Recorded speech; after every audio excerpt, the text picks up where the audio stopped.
I will be a balloon afa. Afa. I want to see my na-agwa eziokwu na struggle a. Meye.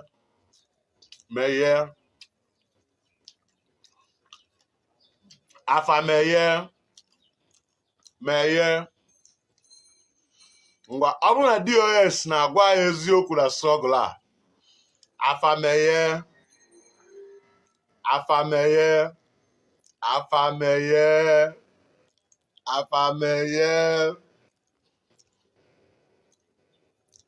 All right. Afa ka m jụọ ọzọ. Ọ bụrụ na DOS enye anyị Biafra, afa mechie. Afa mechie. Afa emechi.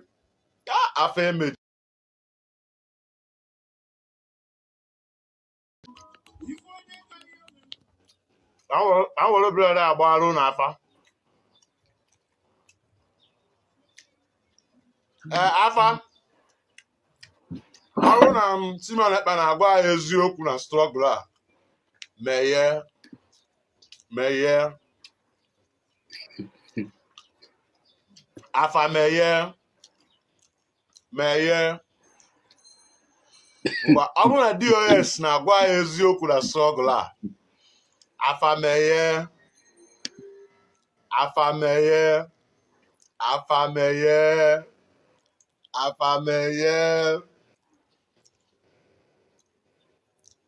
All right.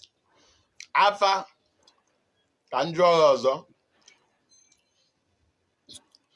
Ọ bụrụ na DOS enye anyị Biafra, afa mechie. Afa emechi.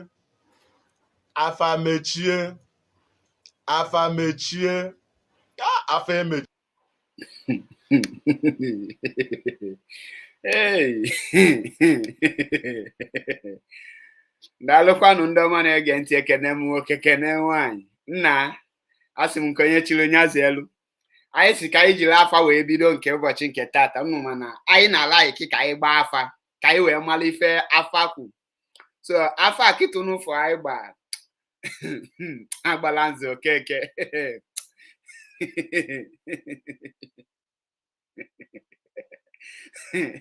Hey, na I una wata data afa mepe mechie.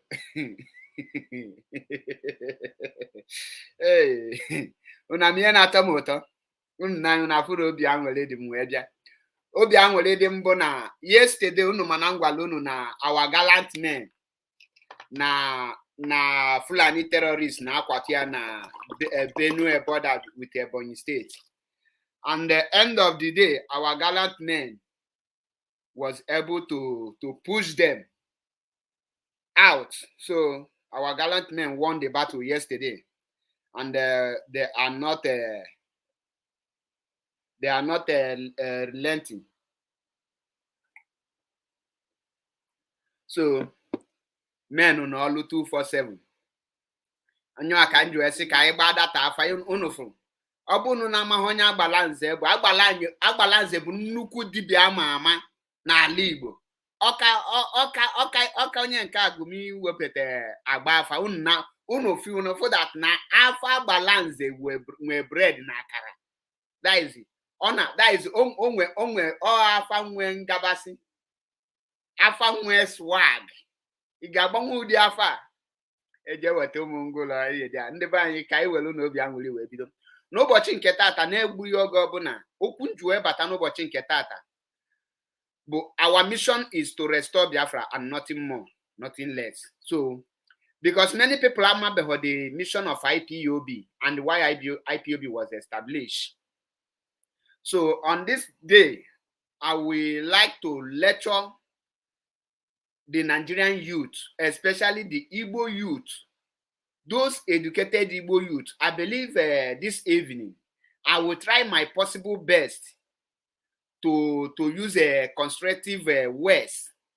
I will try my possible best not to use abusive words that much. Mabokama he need the abusive words.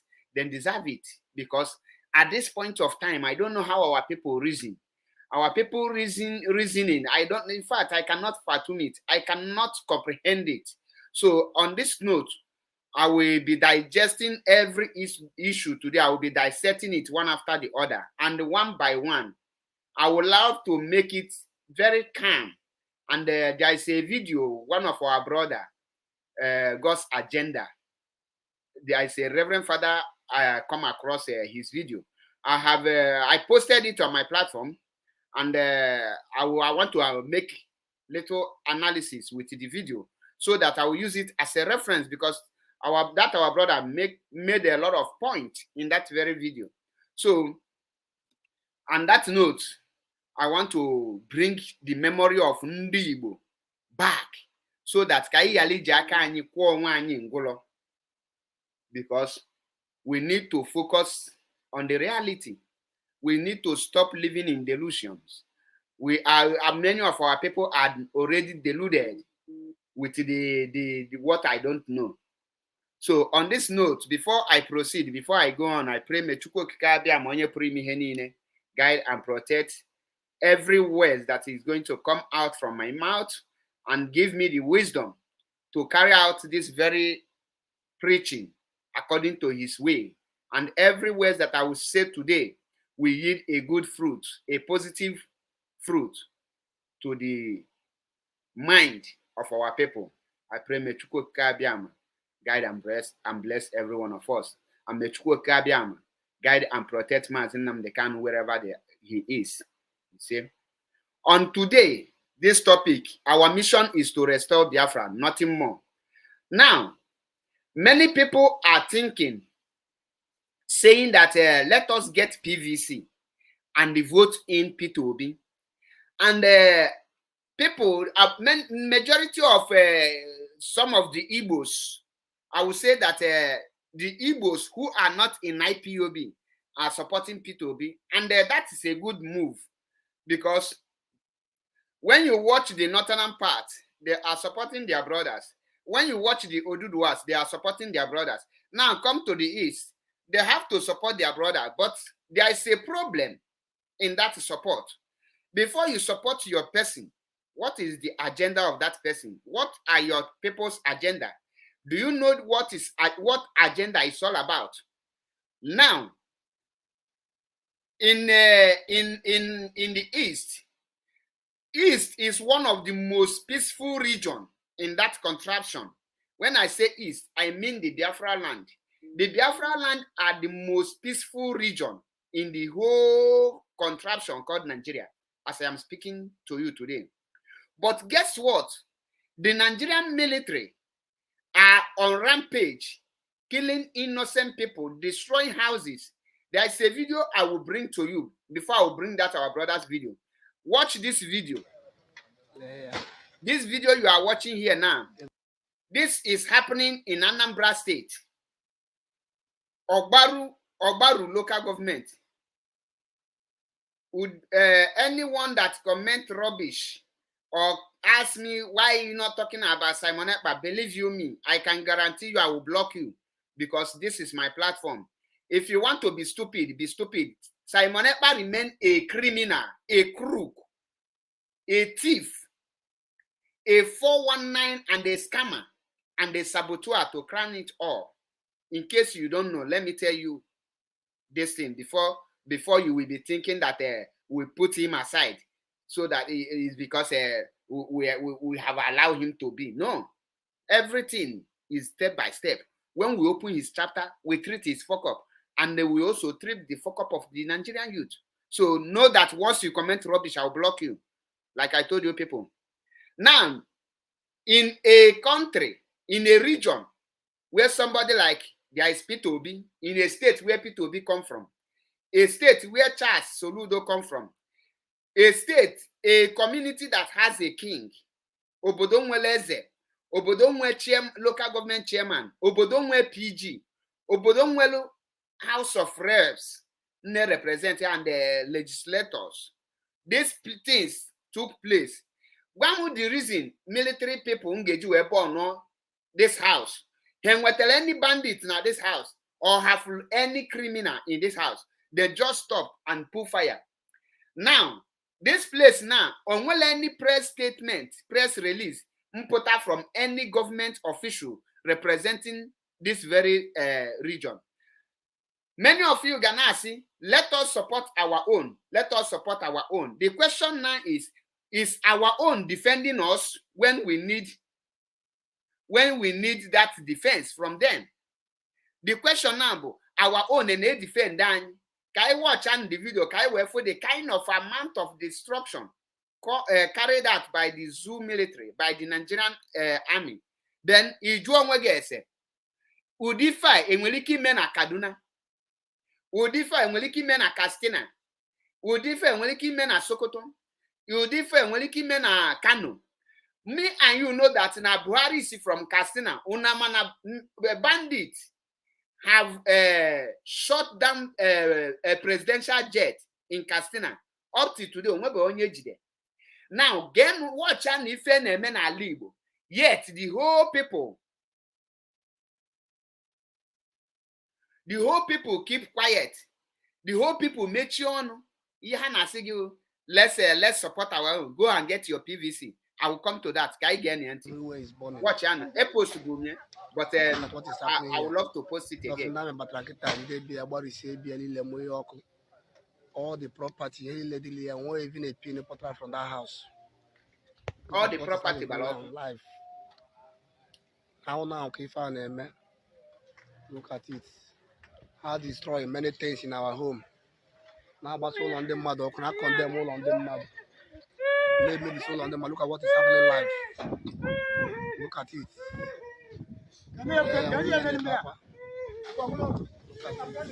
Unanafia. Everywhere was condemned. Unanafia. Look at it, everything was condemned. Chizoba Felix, on one your comment rubbish, just alert me, I will block the person. Don't stress yourself. If you reply, you are people. Once more comment rubbish, just call my attention, I will block the person. Don't stress yourself. What kind of a country I know? What country I know? What kind of a village is this? Look at what is happening in Anambra State, in Uli, here, local government. Look at what is happening. The army people came to our village and set our house on fire. Then destroy everything that we have.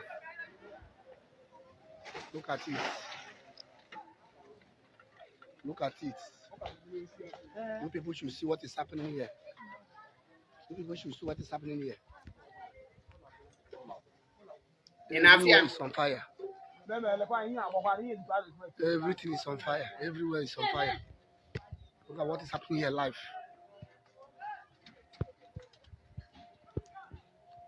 Look at it.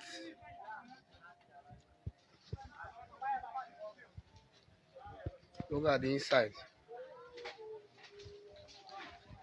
Look at it. Look at what is happening. Look at it. Unanafu. Now this Buhari regime, this building, this is a new building.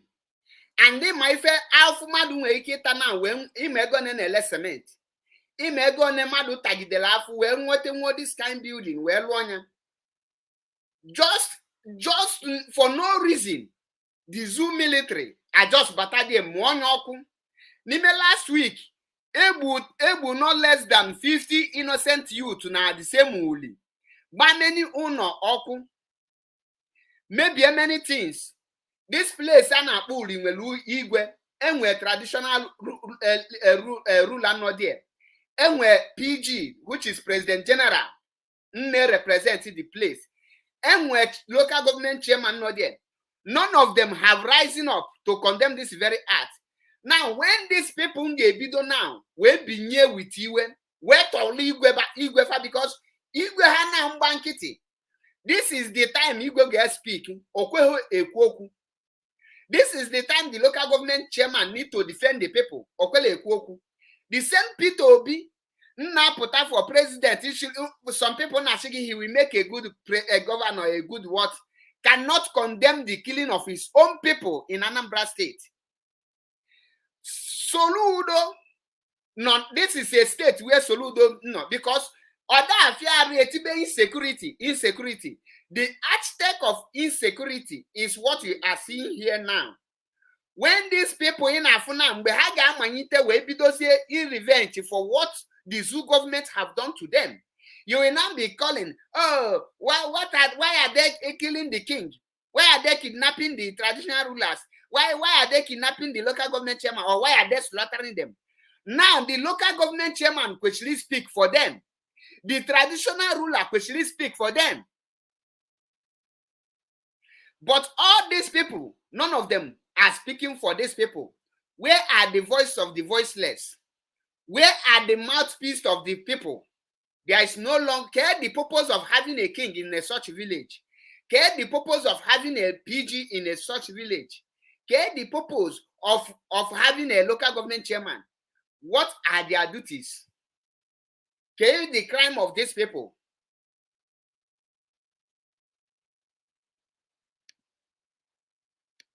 The crime of these people. Their crime is because na how only Biafra, na how only Igbo. On anything they bandit of terrorists. The terror inside our bush. Eba can the Fulani no. When pam. And we're okay for military in our forest because Fulani no there. Manahaga no nime our town. And somebody got potentially go and get your PVC. And the person you want to vote cannot speak for you. The person actually vote cannot protect your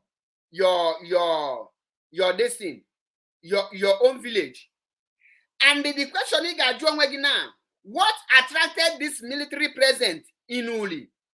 What attracted this military presence in Uli is the activities of Gumi of Idu in order to make IPOB ESN to become terrorists.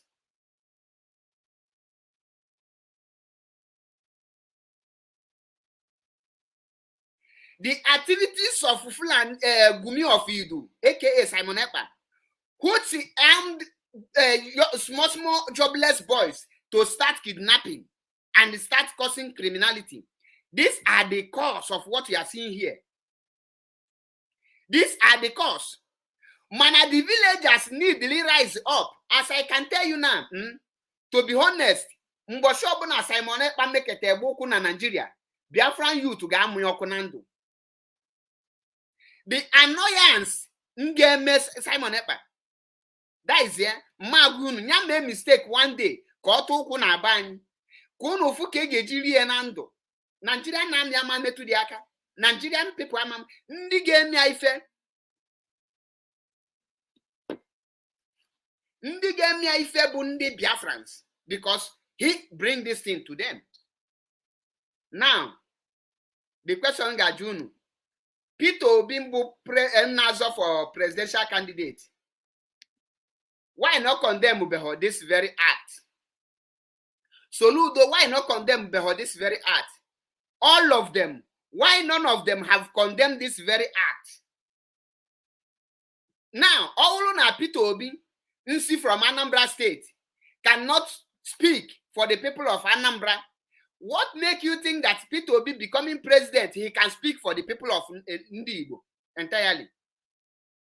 I can remember vividly when Jonathan arrested the 400 Boko Haram terrorists during the Jonathan's time. When he arrested them, this presidential candidate of NNPP, Kwankwaso, Alhaji Musa Kwankwaso ordered Jonathan that said, if anything happened to those criminals, that no Igbo man, no Igbo person or woman that will live, that those that are residing in the north, none of them will leave that north alive. And he forced Jonathan to free those Boko Haram. Now, Eketisi Peter Obionu, Why na Peter Obi amakwunwe okwu? Gịnị kpatara ya? Gịnị kọsụrụ ya? Who invited the military? For those of you who now see, if Peter Obi become president, he can now. The Anambra state governor, is he not an Igbo man? Is he not an Igbo man? He's a governor in Imo State. All these states, Ebe Fulani and the military na Pampapa, or onye Fulani bu governor there. All na Peter Obi and the Chukwuma Charles Soludo with other Igbo leaders, Enwelike Pota, condemn all the military siege.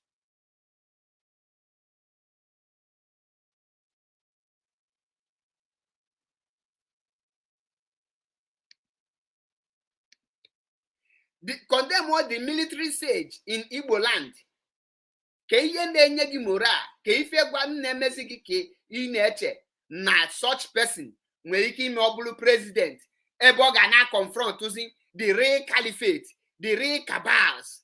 Oye nwe ọnụ okwu. Now, can we better the video of our brother Njimaka where they are this place? Because Atom kun wolu brain unu. Wola kon uche gi where they are here. Can you get this our brother auntie? Then every word I gonna analyze this video step by step, bit by bit. And yama rush be with your brain. So that you malo that na Peter Obi. The only solution Peter Obi went now is to just step down from this presidential race and join the restoration of Biafra. That is the only thing that will save him. Peter Obi don't have the capacity, the capability, what it takes, the criteria to move Nigeria forward, because there's a lot of issues that he cannot handle, especially the issue of security. The insecurity, the cause of insecurity, Peter Obi cannot handle it. It's beyond Peter Obi. Can I play with the voice? Before you know here, and the Mabia Kawaba Hantanin, Atom Kijilo, Ntigi, Nine, Uzi, and the Union who here. Kai Geni anti Makanoju non, Kai Geni anti, they won't. Let's all Kai Genu. No, Baseta, on a bogoro, Obasionemone. Onwe kosede aya biakwa ka aitinye okwu ọnụ. Nke bụ eziokwu na a na-ekwu n'okwu sị na Igbo ada agba ọsọ mmiri ma ọ na-ozuro ha arụ. Ọkwụnụ fere ife a na-emenụ a na anyị etibe na mkpu agbanwe egwu agbanwe ọnọdụ. Anyị etibe na mkpu maka nwanne anyị nwoke Peter Obi ka ọ ghara abụ na nwanne anyị nọ n'iru anyị nwa na ọ na-azụ. Ọ dịka ife ndị ọzọ na-ezube, ọ dịka ọnụ a na-akọ anyị. Mana nke bụ eziokwu na achọrọ m ịgwa unu ife mmụọ m na-agwa m maka egwu na-atụ m. Enwe ife m na-afụ. Mgbe ọbụla ndị ugwu a gbara nkịtị, ịma na enwere undertone, political undertone. Iji maatụ, ka m bidogoro n'ife gbasara na ụmụnne ochie, Iso ochie ebe a kwara nwanne anyị nwaanyị late Sister Osinachi. Ọkwa unu fụrụ ndị a tọrọ ebe ahụ. N'ụdị na ndị ọrụ nchekwa with their intelligence gathering na ha nwere ike ịma na ya enwe traffic ọ na ya enwe such attempt ebe ahụ. Mana nke a dịrị ọzọ, unu Reverend Father agbagbu na Edo State. Ọkwụnụ nụkwa ndị agbara na Kaduna, Maranatha Catholic Church na Kaduna, ọkwa ka agbachara ndị nke agbara n'Owo na Ondo State wee ruo tata enwebere ofu onye eji aka, enwebere onye nwude. In Ania, all the killings niile ndị Fulani na-agba ọgwụlụ gị nke agba na Kaduna, gwọ nke agba na Ondo State, gwọ nke agba na Owerri, and our prelate of the Methodist Church, a kidnap, 900 million. All these people now, onwebeghị one single person emere arrest. Maka ndị na-asị gị economy. You cannot build economy without in a place where there is an insecurity. What you need to look into first is the security of a nation and the unity. When there is no unity, and you can't build the economy. Ọ bụrụ na ịfụ anụ ndọgbu ife dịka wolves efu ya ebe ọ nọ n'ome, i wee chọọ ka ịzọpụta ya, ị na ha na-azọpụta ya ebe ahụ ịgbaba ọsọ ndụ gị maka Yes. o nwere uche ịghọta nọ ife ọma ka imeri ya. Ọkwa ifuru obodo a enwe ndị nwe obodo a hapụ ife niile a na-amacha. Ụfọdụ ndị ofe mmanụ pụta a na-ekwu na obodo enwero ndị nwe ya. Ụfọdụ ndị be anyị a na-ekwu na obodo enwero ndị nwe ya. Nwanne ya nwoke Peter Obi otu o si pụta nnọọ patriotic Nigeria ọ maka mana achọrọ m iji ihe onyonyo a wee tụnyere ya alụ ya biko ya tinye ọnụ. Now ka m kwụsịgodi ebe a before anyị gaba n'iru. Ịnụli ọgwa gị ihe a na-agwa gị mmadụ pụtasị gị Nigeria is for all of us get Nigeria. Na-enwe obodo enwe. Oliver De Coque kwuru ya n'egwu si gị na na-enwe obodo enwe ndị nwe obodo. Enwe people nga ebe ha chọ ka Nigeria nwụrụ ọkụ kịta Nigeria nwụrụ ọkụ. Enwe people ya ebe ha decide ya ka Nigeria nwee peace na Nigeria nwee peace. Enwe people nga ebe ha decide ya ka every days ka Nigeria develop wee kito develop. Enwe people ọ bụ ha nwa na-ekwu ife na-eme na Nigeria. Youth esolo na-ekwu ife na-eme na Nigeria. Enwe people ọ bụ ha nwa ha nọlọdị ha nwere ya gbasara ha na ịbịa zọ president mana ha gwa gị that na this person amachi na onye ahụ amachi. Any person those people ngwa gaba n'iru go and rule, the person will become president. He need your permission to do it. Na-enwe obodo enwe nye akpata ndị Igbo ji wee sị gị that na nkụ dị na mba na-eyelu mba ite. Obodo ọbụla nwe ndị nwe. Nigeria mụ na gị nọ tata without ịjụ ese mụ na gị mana ndị nwe Nigeria bụ ndị ugwu. The Northern Caliphate are the owners of Nigeria. Ka ị na-ege ntị maka ndị ga-ebe apụta asị gị Peter Obi let us vote Buhari out first and vote in Peter Obi. Ijụrụ onwe gị ese. When you vote out Buhari, have you voted out the senators and the House of Reps? Ka ị na-ege ntị because what you don't know is truly bigger than you. N'ihe gbasara nwanne anyị nwoke bụ Maazị Nnamdi Kanu ya tinye ọnụ otu esi wee throw weight behind him. O nwebara ka o si kwute okwu kpọtụ ya afa otu sineta bara ibe si eme ma even Ifeanyi Ụba Senator Patrick Ifeanyi Ụba enwe na mgbe okwu kwute mana ya anụbere afa ya n'ọnụ nwanne anyị nwoke bụ Peter Obi otu anyị si akwado ya nke a dịrị ịnụrụ ihe ọ gwa gị na ọ sị gị Peter Obi unu niile na-akwado ndị na-eti mkpu PVC. The Peter Obi a onwego ka o ji wee kwute okwu the release of Maazị Nnamdi Kanu. O kwutebeghị ya. The only place ọ chọrọ ikwu okwu maka IPOB ọkpọ IPOB a terrorist group criminal then okwue maka Sunday Igboho. Now kedu ihe na-enye gị the moral ọ ihe nye gị the confidence na Peter Obi rigolu that place na oge echete ndị Igbo? Ọ bụrụ na ndị amị nwere ike ịnọ n'uli nọrụ n'ọgbaru wee na-egbusisi ndị Igbo and Peter Obi si na Anambra steeti wee pụta and na ebe Peter Obi na-uli. Now Peter Obi emechi ọnụ ya ọ dị ekwu okwu o nwere anything okwu maka the killings na-aga na Anambra steeti, the killings of the same people o ji maka ya wee nwee hope na a ga-atụnyere ya. Kedu ife nye gị moral ọ na-agwa gị na Peter Obi rigoluzie n'oge echeta gị?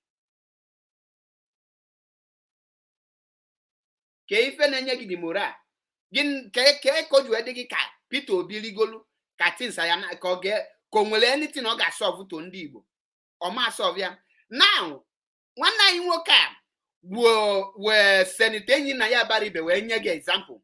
Senate enyi na ya bara ibe ọtụtụ ugboro ka ọ pụtagoro wee kwuo okwu gwa gị that na ngị release Maazị Nnamdi Kanu na ọ bụrụ ya bụ the problem na ife ọ na-azọ bụ his constitutional right, his fundamental right, ọ bụla any other thing.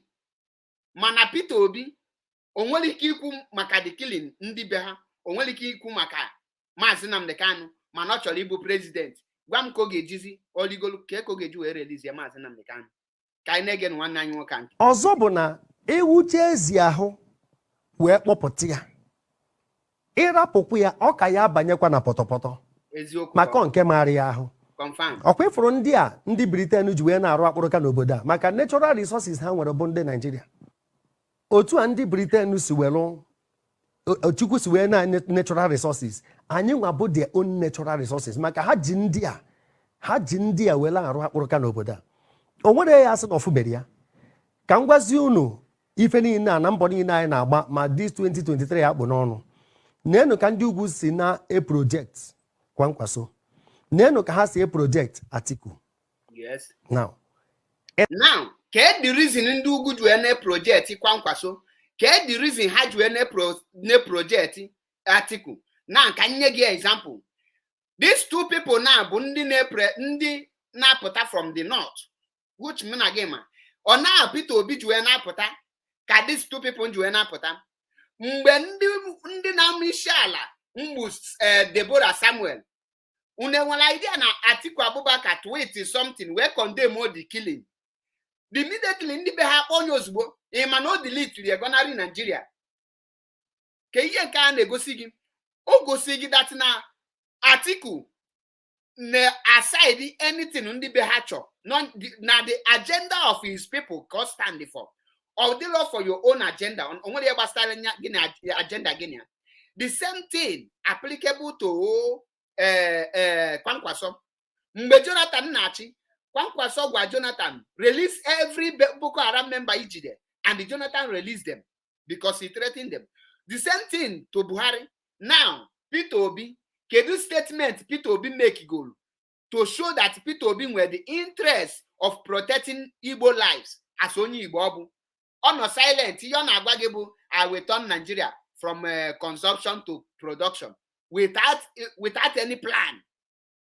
Amara m ka ọ dị akụ ga-emenwu the magic na ka anyị na-ege n'onye ntị na-achọ ịgwa m na ahụ ha debere na Kwankwaso ama abụ deputy Peter Obi onwe ebe ọ nara ha na-abụ ma na ego ma na amamife ma na connection ma na vision intellectual capacity onwere ebe ọ nara ha na-abụ mana ịfụrụ ahụ ha debe ka m gwazie ya eziokwu ọ bụrụgo na-emegide ife a ANPP wee kweta na Kwankwaso ya abụ vice ọ ya adịkwa ka ife Atiku na Obasanjo je maka ọma kwedebere isi n'ala.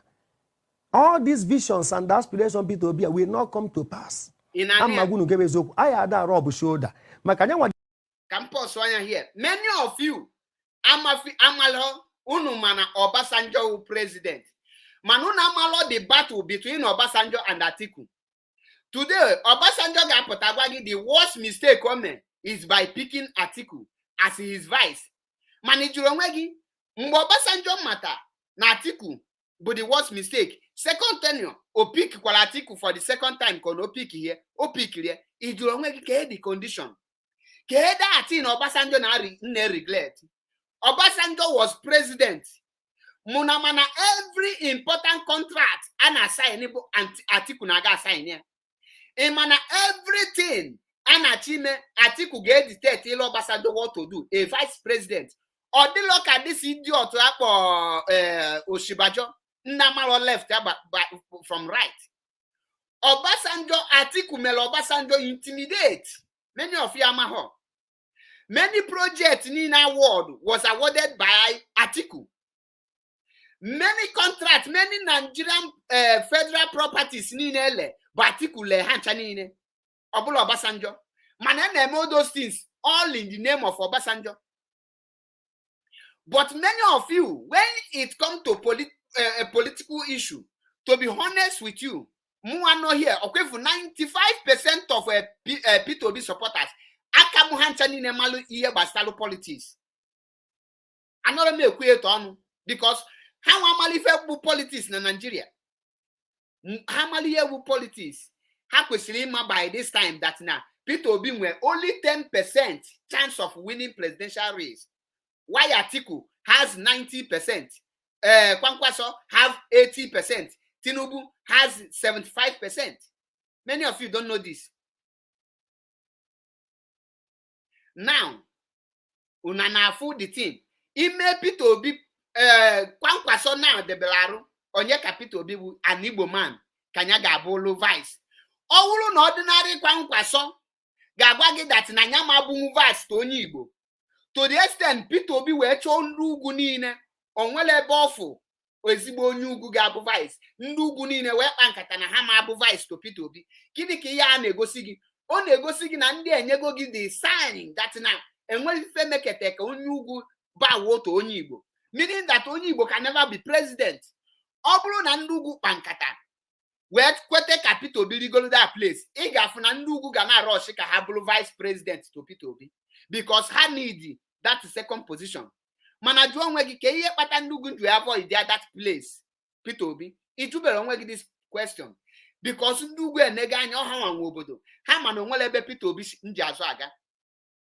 Ha mana Peter Obi ekpotela aja na this election. He can only enjoy social media campaign, but in a reality on the ground, ndị ugwu mana Peter Obi enwere amachita aja, onwere 10% chance to defeat them. Na ka anyị na-ege nwanne anyị nwoke dewere ahụ na ọga ine nekwo ndị na-etiri ya mkpu ma Jubrin kwuru ụbọchị ya ịfụ na ọ na-ekwu na nọ nnukwu mmadụ. So onye nke a bụ nnukwu mmadụ youth Nigeria chọrọ, onye nke a bụ nnukwu mmadụ ndị ugwu chọrọ. Deeti bidokwuru nwanne ya nwoke Peter Obi na ha ewepụtara na ha chọtara mmadụ ọ nkata akpara agbabe ndị ugwu ka afọ na deeti bido ha na-edebe ahụ na without them na ndị ọzọ ama nwụọ ka a na-ekwu ya. Jubrin kwukwu ya n'okwu, Jubrin kwu ya n'okwu na without ha nwa nọmba na akaụntụ n'agbanyeghị ndị a na-ekpota ma nije eme efi ha na-agụnye ma ọsụkwa ya mụrụ under age ọha ncha ka a ji eme anyị arụ.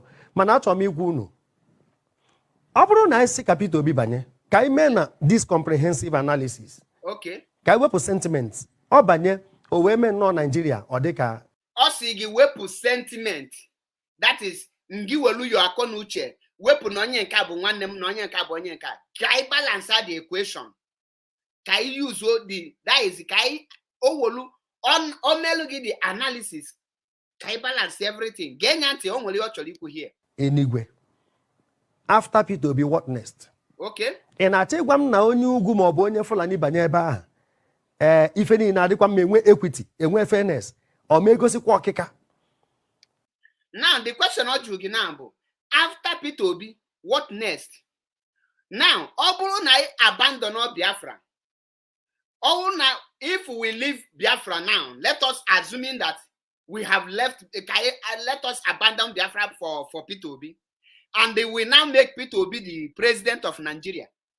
Now the question now bụ how long ka Peter Obi ga-achị? Peter Obi nwere sọsọ 80 years, sọsọ 80 years ka ọ ga-achị. Now the question ọ jụrụ gị now, after ka Peter Obi chịcha for that 80 years lituo, kedu onye ga-achị Nigeria?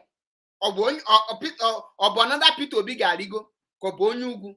The question ị ga-ajụ onwe gị na bụ onye ugwu ahụ bata, ihe ahụ Peter Obi dozi, onye ugwu ahụ ya continue odoziri ya gaba ka ọ ga-ebidokwe mebe ife ahụ ndị ugwu na-eme, anyị ebidokwe taba ofe ahụ anyị na-ata? These are the questions need the answer, because ị ga-ajụ onwe gị ese kama m ga-eriju afọ wee dachi ụzọ ka m bụrụ ọnụ wee dị ndụ. These are the critical questions you need to ask yourself. Ị ga-eji maka 80 years wee throw away your everlasting freedom? Ị ga-eji maka sọsọ afọ asatọ wee tinyezi onwe gị na alfu ka alfu for millions of years to come or thousands of years to come again? Ka after Peter Obi chicha anyị ebidokwa bịa nachiete, we want Biafra, we need Biafra, well Biafra or this. Ị na-ajụ onwe gị ajụjụ? Ị na-ajụ onwe gị Peter Obi chicha onye ugwu ya apụta, what will he do to you?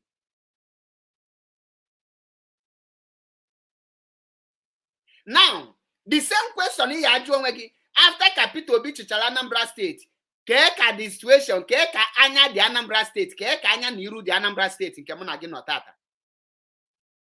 Ife a ka ị ga-ajụ onwe gị, jiri Anambra ahụ ọchị wee maa atụ, ọchịchago pụọ onye ọzọ abanye.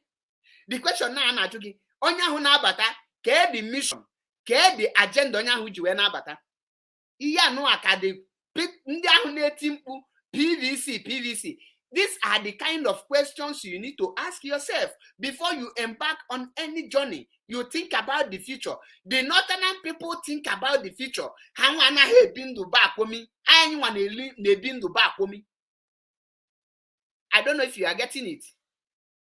Amalo me na what ihe na-akọwalị gị. Because at this point, what you need now, what Peter Obi need now is to back Biafra restoration. Let me tell you, Peter Obi tinye aka na Biafra issue na if we release him as Nam can get this our brother, because and with some questions these people nana him address. Has he Peter Obi this and that Peter Obi rigolo mana ha jụrụ ozi onwe ha. Peter Obi ka eninya na ya ga-achị data ọchịchị. The senators si n'ugwu ọkwa ha na Peter Obi ga-achị ya. The House of Reps nọ n'ugwu ọkwa ha na Peter Obi. The emirs and the Fulani ha ga-efu odo aka. These are the things you need to ask yourself. Ife ndị a ji agbachi ka onye Igbo ghara aba na enwechara favor, enwechara ego a na-ewepụ ha ji enyere ndị be ha aka ma na agriculture ada ede enwere accountability. Ha ma na onye Igbo banye ebe ha apịtisie ife niile a. Ndị a ha zọdoro ụkwụ n'isi akwụrụ ọtọ bụrụ eze ha ma ife ha na-azọ. Ọzọ kedu ka o si dị unu ka anyị emetanwu nche obodo a maka ife niile apịtọkọ na nnu ṅara a na-agwa nwere ife anyị emenwu ya. Enwego infiltration na army, repentant Boko Haram. Unu na-agbakọ kedu ka ị esi were extract ya ndị bụ members of Boko Haram batara na the real soldiers. Enwego betrayal anọ onye nwa na-enye nsogbu and all the other sister security agencies. Enwego infiltration ịkpọta onye agha nnupụ isi a terrorist onye nwere ife oji ndụ mmadụ kpọrọ. The worst enemy ihe enwe na ndụ abụ onye nwere ife oji ndị ya kpọrọ. Nya ka ewetara ibe akwa bunye egbe kpọdata ha na-ewest ndụ mmadụ. So ọ banye ebe ahụ ịfụrụ ọchụsịba ndị bụ ndị ugwu n'amị.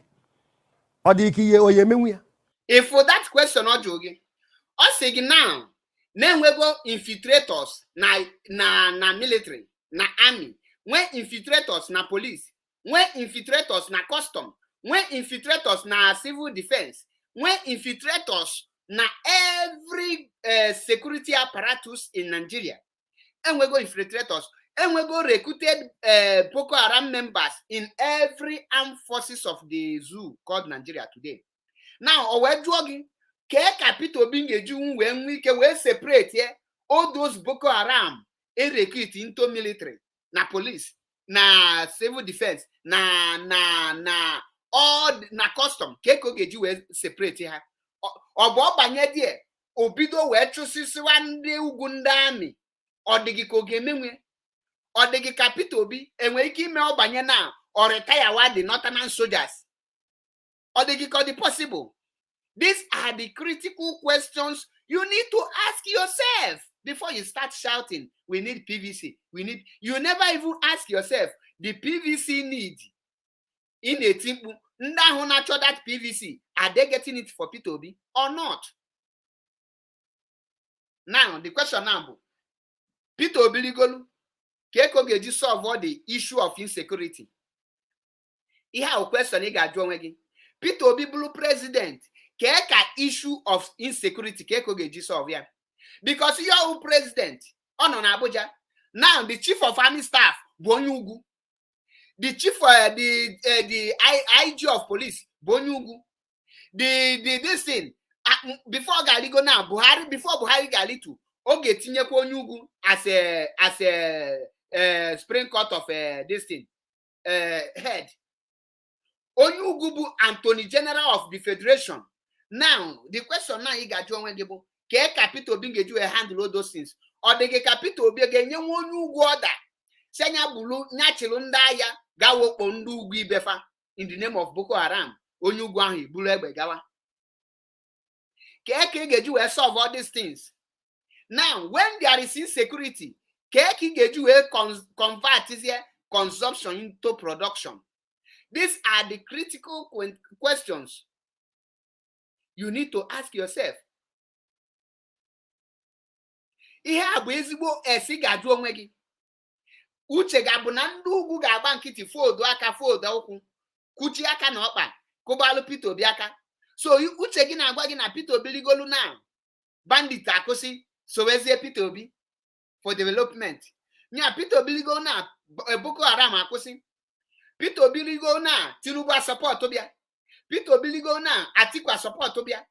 Peter Obi ligo na all the cabals, emirs, the Fulani Caliphate, I drop all the Islamization of agenda and support what Peter Obi to build Nigeria. Is that what you are thinking? Now, most of you don't know that now. the insecurity, Nigeria is bigger than P2B. 100 of P2B cannot fix Nigeria. 100 of P2B cannot fix Nigeria. But most of you are not thinking about it. Let us vote. The agenda behind the PVC revolution in the East. What is their secret agenda? Why is the military, the Boko Haram in military uniform? Why are they burning houses and they are killing innocent youth? Why? These are the questions you need to ask yourself. Now, Capito Bigage where reform more the custom. Capito Bigage where reform more the Nigerian army. If you send the Boko Haram non military, haga fight their fellow Boko Haram, or the possible. Now, Capito Bigage the only solution Pito Bingwe now just step aside, join Biafra movement, and when Biafra is restored, and you check is here, what it take to contest, because we have to, before you will contest in Biafra land, we have to check your credentials, your profile. You must be clean. You must not have the blood of innocent people in your hands before you contest. And you're making criminal and the murderer president. Let's continue. We must continue. Kwankwasa abụkwa nyanwa mgbe Jonathan kpọkọrọ more than 400 Northern youth ndị afọchara explosive devices na-arụ ha. Kwankwasa dị echie Jonathan warning na ọnwa anwa metụ ha aka. Inanụ ya. Na onwere onye South, onye Igbo ya dị ndụ wee si ugwu Hausa wee nata. Ịnụrụ ya. Emechara rapụ ụmụazị ya. Ịnụrụ ya. Ewepụ infiltration na army, enwego infiltration na headers. Ịnụrụ ya. Ọgụnụ cheta visa on arrival. Ndị nke si Libya, ndị nke si Mali, ndị nke si Chad, ndị nke si Senegal, so many countries the presidency na-agwa anyị n'ebe ndị headers si. Na headers ndị a na-ebu egbe na ha si mba ọzọ. Kedu na unu ya esi wee separate maka ha obodo adịgo saturated, ha mego engulfed obodo a, all the forests. Ka anyị esi wee separate the headers mgbe emere visa on arrival, ha ka na-abatakwa ruo taa. Mgbe akpọchi Iseme border. Let me pause it here. There is a comment here I would love to address. Undermine that the idiot comment rubbish. Now, us then, who will fix it? He will bring technology to track them down. Raymond Oni Esiaka. The question I want to ask you now is this. The military you are talking about, the army chief of staff is a Fulani man. The whole commanders, the generals are the Fulanis. When P2B bring the technology, who will he hand over the technology to? He will hand it over to the Fulani. Now, will P2B come to the Sabisa forest or to carry the technology by himself? No.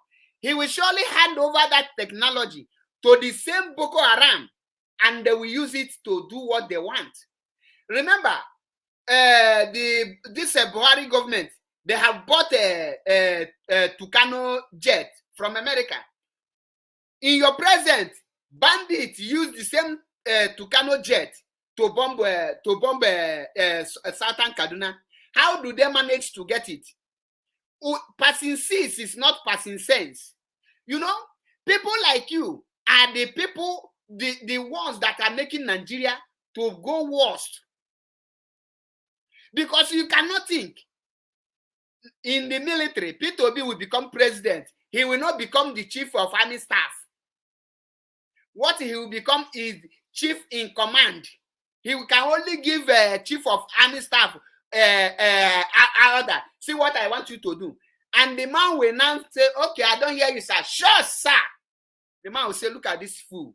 You are a bloody civilian telling me what to do. He will command his Fulanis, take all this technology, give it to Boko Haram.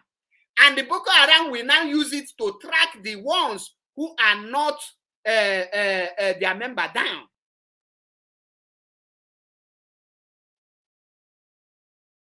These are the things you don't get it. When you say P2B will bring, who will Konyoga hand you over to? Konyo ga hand over that technology to. You got a machine gun today. Who will you give it to? The same Boko Haram. They are in the military. They are in police.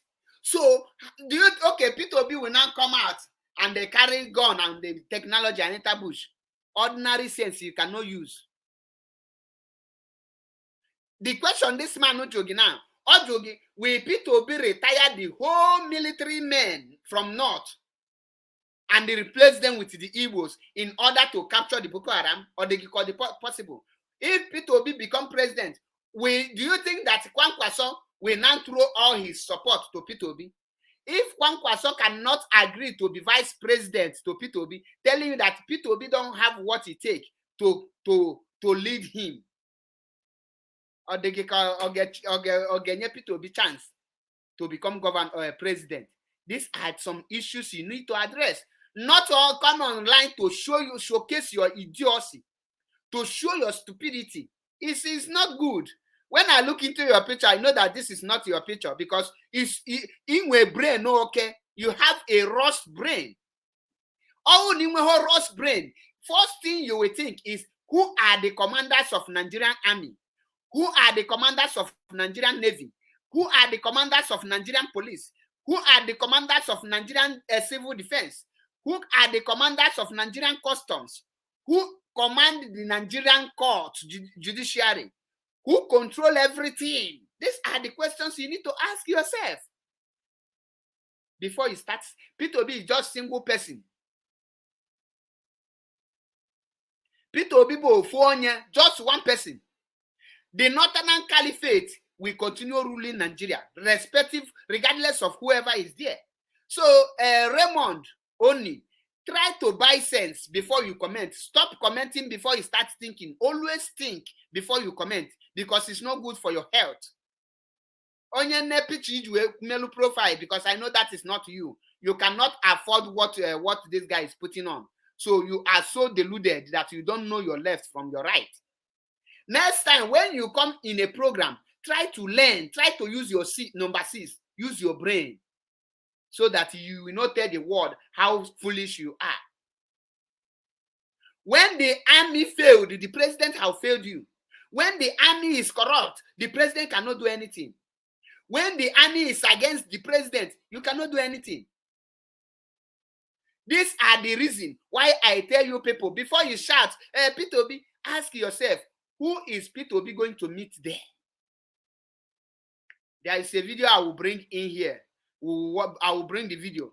Other borders dị n'ugwu Awụsa ha nchaghị oghe. Anyị na-afụ ya ma ndị nke ji ọgbatumtum were abata. So enwego infiltration n'army, enwego among the headers, enwego among the terrorists. Here you go more than 5 groups now na-eme operate. Unu fụrụ ndị nke ebu akpagharị na trailer mgbe anyị nọ lockdown, a na-ebugharị ha. Kịta ndị ISIS na ya, ndị ISWAP na ya, ndị Boko Haram na ya, ndị Al-Qaeda na ya, ndị o nwekwa ndị nke ọfụ Erufai na-ekwukwa batara ọfụ na-enye nsogbu na Kaduna. Ife a na-agba n'ụlọ ụka, ụnụ amara na onwefe ya na ya so. A na-ekwu okwu jihad, ife dị na Maazị Nnamdi Kanu ukwu ha ncha bịgo na mmezu. Enwebere onye enwudero na onye Fulani gburu mmadụ, mana ụnụ fụrụ nwanne anyị nwoke na-eme comedy, brother Mike, ka eji ejide maka na ọ na-ekwu against presidency. Ị na-achọ ịgwa m na P2B banye ife niile akwụsị? Ndị ofe mmanụ na ndị Igbo ekwute ha ọnụ ha kịta. Ka m gwa gị eziokwu, ha bụrụkwa vice, ịma metụ ndị be ha aka. Atiku banye abanye oye enye nsogbu maka o nwere onye ugwu ihe prosecute for another 8 years. Ife niile ha mere ada mmiri. Na-ene na anya Kwankwaso bụrụ vice P2B, o nwere ife a ya emenwu ndị ugwu maka o so na onye nwere ọnụ ebe ahụ. Ebidokwa pịawa oche na House of Assembly. Mr. P2B ama control nwe ife a. Ife nji wee meta ife aka ụmụnne mba anyị na-eche anya unu afụ na ọdabaro bụ na ọdabaro. We are not compatible. Enechago m anya zila anyị amaka, ịdị n'otu anyị amaka, otu ndị ọzọ si kwado ndị Igbo n'ọtọ na anyị amaka. Mana unu chetakwa nwanne anyị nwoke Zik mba ka ọ gbara, ọ bụrụ Zik of ndị Igbo, o wee bụ Zik of Africa. Anyị mecha gbara aka na so nwanne anyị nwoke P2B mma achọ onwe. Do you hear that? Ogwagina, this role P2B play now is the same role as Zik Iwe Nnamdi Azikiwe played. And the end of the day, what happened? Aibala Akana. Now, you're not given Peter Obi ain't any chance of becoming any president, not to talk of lead any person. Peter Obi na-eme he want to be used.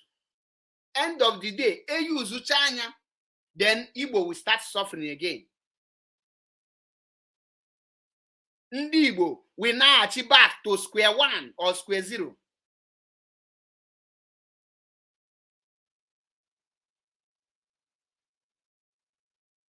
That is the real problem.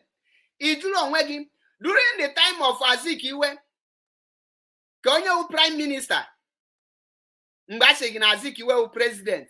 Who is the prime minister? Prime minister was Tafa Balewa. Tafa Balewa controls everything.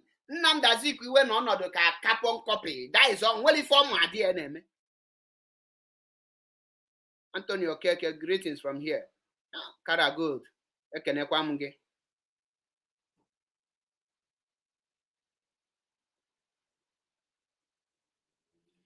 Now, Nnamdi Azikiwe no there.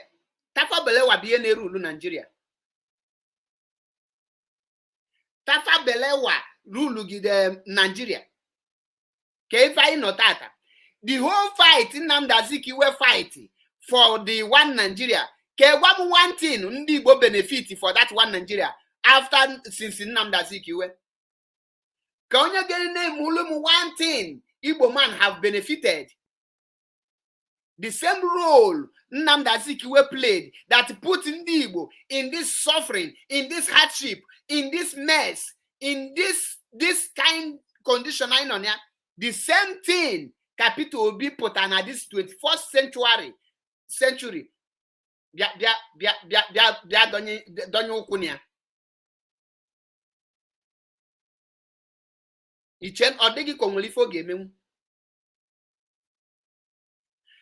solution remained that I'll join Biafra movement, call for referendum, because now referendum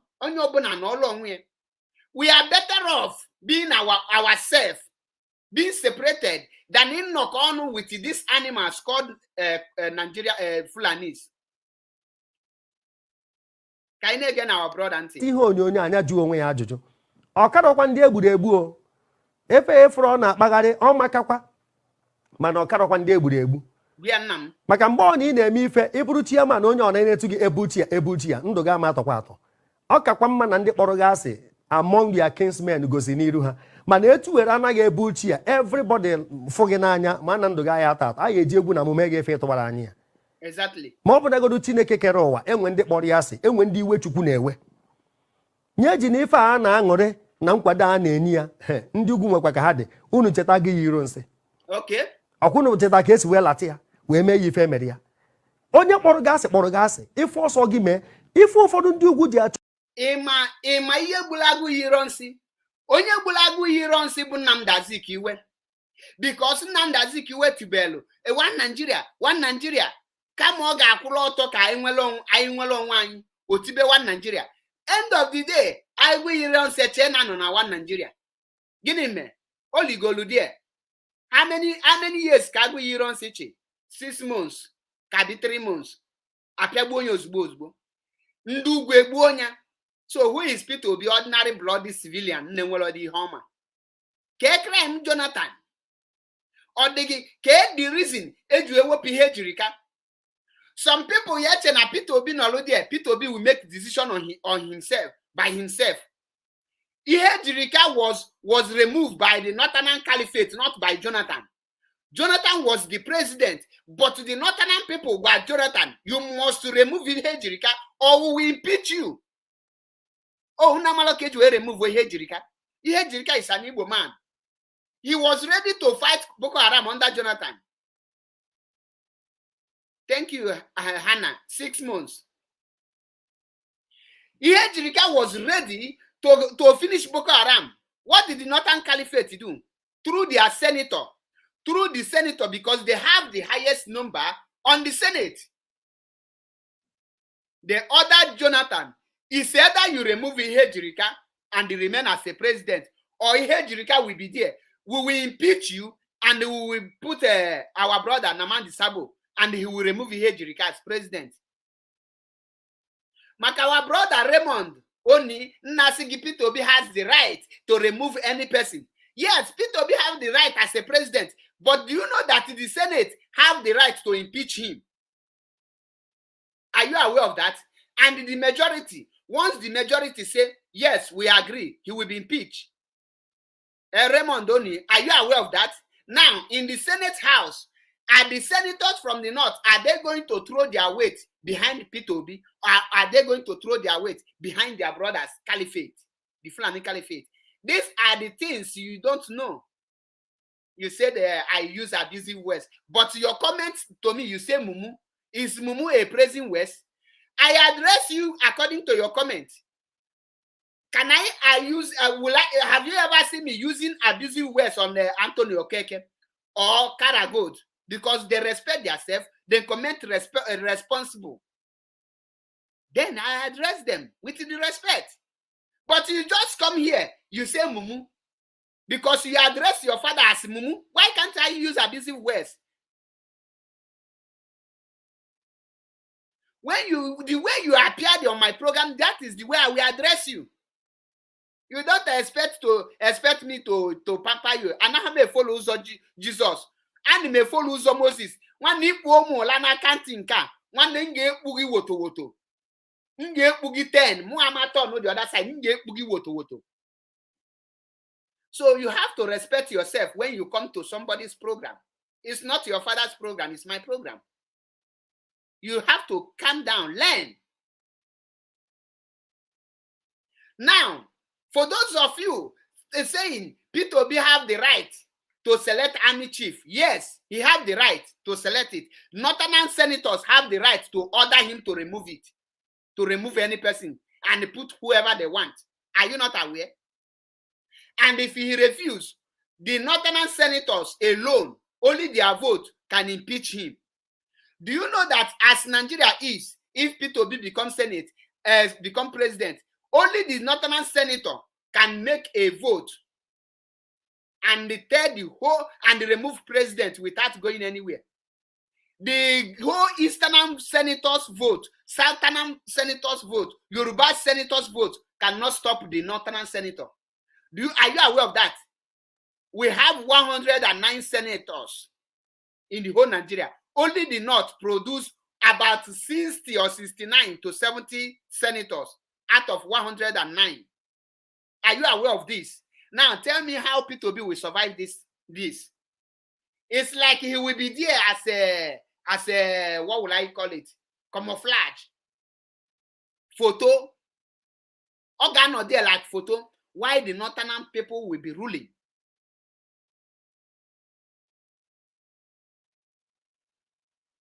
Ihe adịghị n'amalọ ka anyị gee na our brother ntị.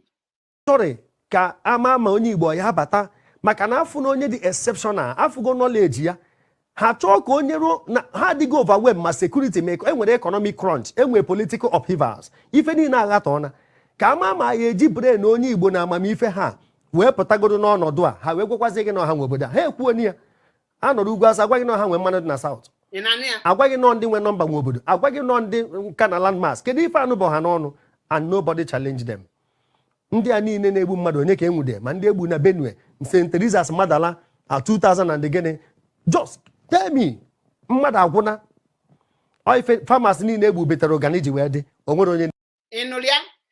The same people anyị na-ekwu okwu na nọ n'ugwu Hausa onye gwa gị na ọha nwa nwe oyel ndị na South ọbụlọkwa president ọbụlọkwa onye isi ala is ordinary human being nọ n'ugwu Hausa gwa gị na ọha nwa nwe oyel dị na ndị na oyel dị na Anambra oyel dị na Enugu oyel dị n'Imo oyel dị na Abia oyel dị na River oyel dị na Bayelsa oyel dị na Delta oyel dị na Cross River oyel dị na the whole Southern region. Somebody agwagi no ha wanwe. And when any governor or leader nsi from east challenge you, what does that tell you? Ogwagi that these people own Nigeria. Enwe obodo enwe ifo obodo jibili. Na Nigeria do to atabu ndu ugwu nwe. Ifo obu na ndu ugwu chota atagene eme. the Islamization okunu funa translate go Quran n'Igbo. Okay, unu che na ha na-egu ntị. Watch out the next step. A ga-abịa chie gị imam one idiot imam n'ala Igbo very soon. Enwego ofu n'Imo State. Aka ya enwe na Anambra. Because you so relaxed. You believe you are so naive, politically naive, to understand and read the handwriting on the wall. Peter Obi don't have what it takes to move Nigeria forward because na Nigeria yotago Nigeria desi can say for isa Nigeria etigo go. The only option I nwere now is to onye ọbụla naba. Ka anyị na-ege ntị, we have a lot to learn. Na-ekwu okwu onwe oge Senator Rochas Okorocha kwuru sị nọ ndị North bụ nsogbu enwe n'obodo a ọ dị m ka echiri ya warning dọọ ya aka na ntị mana ebe ọ na-ewute m bụ na o nwebụrụ onye ugwu bụ gọvanọ pụtara ọnụ si tụnyere Peter Obi anụbere m mana ụnụ fụrụ ka ndị nke anyị sekwu ifesa ọha nọ ndị ofe mmanụ na-azọ ndị be ha ndị ugwu na-azọ ndị be ha onye ọbụla na nke ya o nwere onye nwekwara national interest at heart abụ ụzọ ethnic group godu ife na statism ọchịchọ nke onwe ethnicity ife adịgodo ha mkpa bife ikwu okwu Nigeria ife nje ekwu ife a ka nye nwanne anyị nwoke Peter Obi ndụmọdụ ọ chọọ ka obodo a dị mma ọ chọọ ka obodo a nwee iru ọfụ ọmaka mana enwere ndị nwe obodo enwe ndị Britain nye ya n'aka enwe ndị nwere aka oke ha nwa na-eke onye ekenyere gị buru ị nwere access to gold na Zamfara ị nwere access to cotton na tea na ife ndị ọzọ dị na be ha mana ha nwere access ha nwa bịa n'ọba ji ga-ekpokọrọ ji dị ebe a wanye gị ofu ibe ji iwere naba ị na-ama n'elu n'elu ọnụ ha ji ekwu Jubrin si na-achịcha kwankwaso ọchịcha anọzie na tebụl sign na agreement ọbụta ọnụ ndị Igbo agwabara anyị from 1999 onye ka ma ọ bụrụgodo nkwa agafu na-ekwe akwụna n'elu akwa ugboro onye ka ebe amamife wasị na agha nyere anyị uche ka ebe amamife aha dị biko eji m ihe onyonyo a na-ayọ ka anyị na-ekwokwu 2023 anyị enwe hearing maka referendum na October 28 otu esi wee kwu referendum kwesịrị ịbịa before general election ka e wee marụ ndị so n'obodo a na ndị esori ya ndị middle belt ike agwụna ha ndị south south kwubu maka na a na-achọba iri ha ego enye some of them ọrụ ụfọdụ adịgo committed ndị a niile kwesịrị ikwuchite ndị be ha adị ekwu okwu adịgo ha nwecha corrupt cases onye ka ha na-eze Exactly. ife eji m ife ayọ biko ọ kakwa mma na anyị nweta permanent freedom anyị anaba kama ị ya ata anụ ọbara gbaa gị n'eze rie esi akwụkwọ nri na akpụ ụra karịa na anyị nweta temporal freedom ọ bụrụ na nwanne nwoke Peter Obi chịcha rito ma ọ bụrụ na ọ ya achịcha ọ bụrụ onye Igbo nọ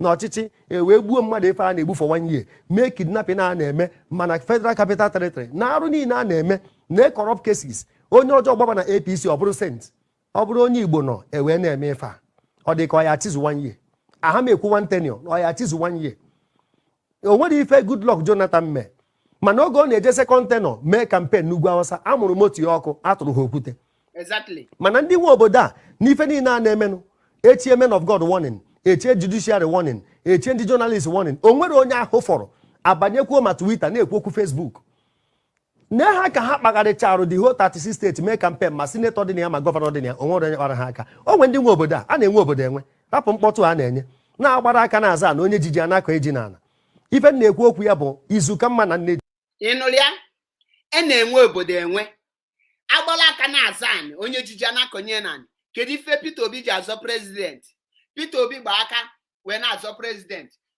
ọ dịghị ka Kwakwasa gba aka wee na-azọ prezident Peter Obi na ndị IPOB ya soro kwe o nwerekwa ihe gbasara Peter Obi na IPOB o nwerekwa ihe gbasara Peter Obi na ndị Igbo o nwere ihe gbasara Peter Obi na Igbo agenda ị na-anụ ya epụtasị unu all of us get Nigeria ị nwere equal right ị nwere access of gold dị na Zamfara ị nwere idea na Zamfara nwee gold post their gold na my page Facebook abandon them for complete 1 week because Nancy ngwa why can't Nigeria make that Zamfara gold a national asset mana ke ihe onwego onye Igbo pụta wee kwuo wee make sure na wee request ebe ọ bụ na oil dị na Niger Delta no federal government nwe oil dị na Anambra State no federal gịnị na-abụ gold dị na Zamfara ka ọ bụrụ federal gọọmenti ga-enwe mana Zamfara steeti bụ ihe nwe indigenous people of Zamfara na mine the gold na-eji na-emefe gwa then ịgwa m na Peter Obi ga-ebe oligolu then ọ convert ya Zamfara gold to the national gold then ndị ugwu agba ya nkịtị kụbara aka ị nala eche echiche ka anyị ga-eluo ya n'isi o nwere ife dị ka be mmadụ ka be onye adịna 2023 amaka mana enwe ndị nwe obodo a ife ọsọ gị mee as far as anyị ka na ebe a anyị ka bụ ohu Britain kwụ ha n'azụ ha kpọrọ unu asị from day one our forefathers suffered the same thing maka ekwere edebere ha isi n'ala ha nchani na-etekiri event na-etekiri chunk of their meat na-ewest lives youths ndị gọvanọ anyị meghe ọnụ gọvanọ Ebonyi steeti meghe ọnụ na-akọ ife sọrọ ya unu na ife o kwuru na steeti anyị atụri APC a na-ekwu onye Imo a na-ekwu kedu ebe ndị igwe anyị nọ ndị emias kwuo okwu ha kwuru ekerezu nye ka Atiku si wee ji ikwu uche ya akpọchi ya azụ ọkwụrụ ebe ụmụnne ya kwụ ndị ofe mmanụ kwuo okwu asị gị na ọba nke a kwuru nke a ọba nke a kwuru nke a ha kwuru ofu ebe mana onye a na-anụ onye ya na ana Igbo sọsọ Igwe Achebe isi Igwe Achebe ebe ka igwe ndị ọzọ nọ ebi na ha moto nye ha satifiketi igwe ndị gọvanọ nyere akwụkwọ politikal igwe onwere ọzọ na-ekwu okwu na gọvanọ so okwu ife sọrọ ya nọ mana Atiku kwuru okwu former vice president ọ bụrụ gọvanọ sọsọ maka na egburu Deborah Samuel okwu delete the tweet gọnarị the whole Nigerians ifu n'obi ụmụnne ya n'obi mana na nwanne anyị nwoke kpughere ife niile a na-eme kịta ka aka ji ya unjustifiably ne ya ka eji jụ na ama arapụ ya ka o wee bụ na emecha election ọ bụrụ na anyị kweta na anyị ana anyị arapụ ya maka ife a ka ọ na-agbarụ mbụ ya ọ nwanye ka ọ kụchara na anyị kweta na anyị ana ọ ya arapụ ya eso m akwado nwanne nwoke Peter Obi mana agwana m unu kama anyị anabata n'ụzọ ọkamma na kama ọ ya aba anyị nọrọ n'obodo a emenyụna ha anyị ọkụ n'ụzọ ọkamma na anyị nabara be anyị no place like home. Visitor. Unanulia, Efuria now, Okowatala, everything. Onye our Reverend Father. Ekalia we ga akwụkwọ. Ekalia we malife. Maka ndị ihe dị ọgwa gị na nya support Peter Obi. Mana no need of his support to Peter Obi because supporting Peter Obi is like man owolu 100,000 zụ ahịa na ego ga-ada mmiri ojobi tinye the money. No man mita mkpụrụ. There is no need of wasting your support. Now the best thing, kama ị ga-eriju afọ wee daa n'ụzọ ka ibulu ọnụ wee dị ndụ kama ị ga-ebe ịta anụ ọbala ejugo ọnụ ngili akwụkwọ nri wee dị ndụ ngili akwụkwọ nri wee dị ndụ. Now let me bring the video ka the video na-aga rapịa ka o pụlụ ọfụma na-aya enwe trafik but ka m webetelu na another video nwere ọkwa ifuru obodo a maka ndị si enwe ndị nwe obodo a hapụ ife niile a na-amacha ụfọdụ ndị ofe mmanụ pụta a na-ekwu na obodo enwero ndị nwe ya ụfọdụ ndị be anyị a na-ekwu na obodo enwero ndị nwe ya nwanne ya nwoke Peter Obi otu o si pụta nnọọ patriotic Nigeria ọ maka mana achọrọ m iji ihe onyonyo a wee tụnyere ya alụ ya biko ya tinye ọnụ n'ihe gbasara nwanne anyị nwoke bụ Maazị Nnamdi Kanu ya tinye ọnụ otu esi wee throw weight behind him o nwebara ka o si kwute okwu kpọtụ ya afa otu sinetọ Abara Ibe si eme ma even Ifeanyi Ụba sinetọ Patrick Ifeanyi Ụba enwe na mgbe okwu kwute mana ya nụbere afa ya n'ọnụ nwanne anyị nwoke bụ Peter Obi otu anyị si akwado ya nke a dịrị ọzọ bụ na ewuche ezi ahụ wee kpọpụta ya ịrapụkwa ya ọ ka ya abanyekwa na pọtọpọtọ maka nke maara ya ahụ ọkwa ịfụrụ ndị a ndị Britain ji wee na-arụ akpụrụka n'obodo a maka natural resources ha nwere bụ ndị Nigeria otu a ndị Britain si were Chukwu si wee na natural resources anyị nwa bụ their own natural resources maka ha ji ndị a were arụ akpụrụka n'obodo a o nwere ya asị na ọfụbere ya ka m gwazie unu ife niile a na mbọ niile anyị na-agba ma dis 2023 akpụ n'ọnụ nenu ka ndị ugwu si na project Kwankwaso nenu ka ha si project Atiku. Now ị na-achọ ịgwa m na ahụ a ha debere na Kwankwaso ama abụ deputy Peter Obi onwe ebe ọ nara ha na-abụ ma n'ego ma na amamife ma na connection ma na vision intellectual capacity onwere ebe ọ nara ha na-abụ mana ịfụrụ ahụ ha debe ka m gwazie ya eziokwu ọ bụrụgo na emegide ife a AMPP wee kweta na Kwankwaso ya abụ vice ọ ya adịkwa ka ife Atiku na Obasanjo je maka ọma kwedebere isi n'ala. All these visions and aspirations Peter Obi will not come to pass. Amagunu gebe eziokwu aya ada arụ ọbụ shoulder maka anya nwadewere ahụ na ọga ide na-ekwu ndị na-etiri ya mkpu ma Jubrin kwuru ụbọchị ya ịfụ na ọ na-ekwu na nọ nnukwu mmadụ. So onye nke a bụ nnukwu mmadụ youth Nigeria chọrọ, onye nke a bụ nnukwu mmadụ ndị ugwu chọrọ. Deeti bidokwuru nwanne ya nwoke Peter Obi na ha ewepụtara na ha chọtara mmadụ ọ nkata akpara agbabe ndị ugwu ka afọ na deeti bido ha na-edebe ahụ na without them na ndị ọzọ ama nwụọ ka a na-ekwu ya. Jubrin kwukwu ya n'okwu na without ha nwa nọmba na akaụntụ n'agbanyeghị ndị a na-ekpota ma na ije eme efi ha na-agụnye ma ọsụkwa ya ma under age ọha ncha ka a ji eme anyị arụ. Mana achọrọ m ikwu unu ọ bụrụ na anyị si ka Peter Obi banye ka anyị mee na this comprehensive analysis ka anyị wepụ sentiment ọ banye o wee mee nnọọ Nigeria ọ dị ka enigwe. After Peter Obi what next? Ị na-achọ ịgwa m na onye ugwu ma ọ bụ onye Fulani banye ebe ahụ ife niile adịkwa mma, enwe equity, enwe fairness, ọ ma egosikwa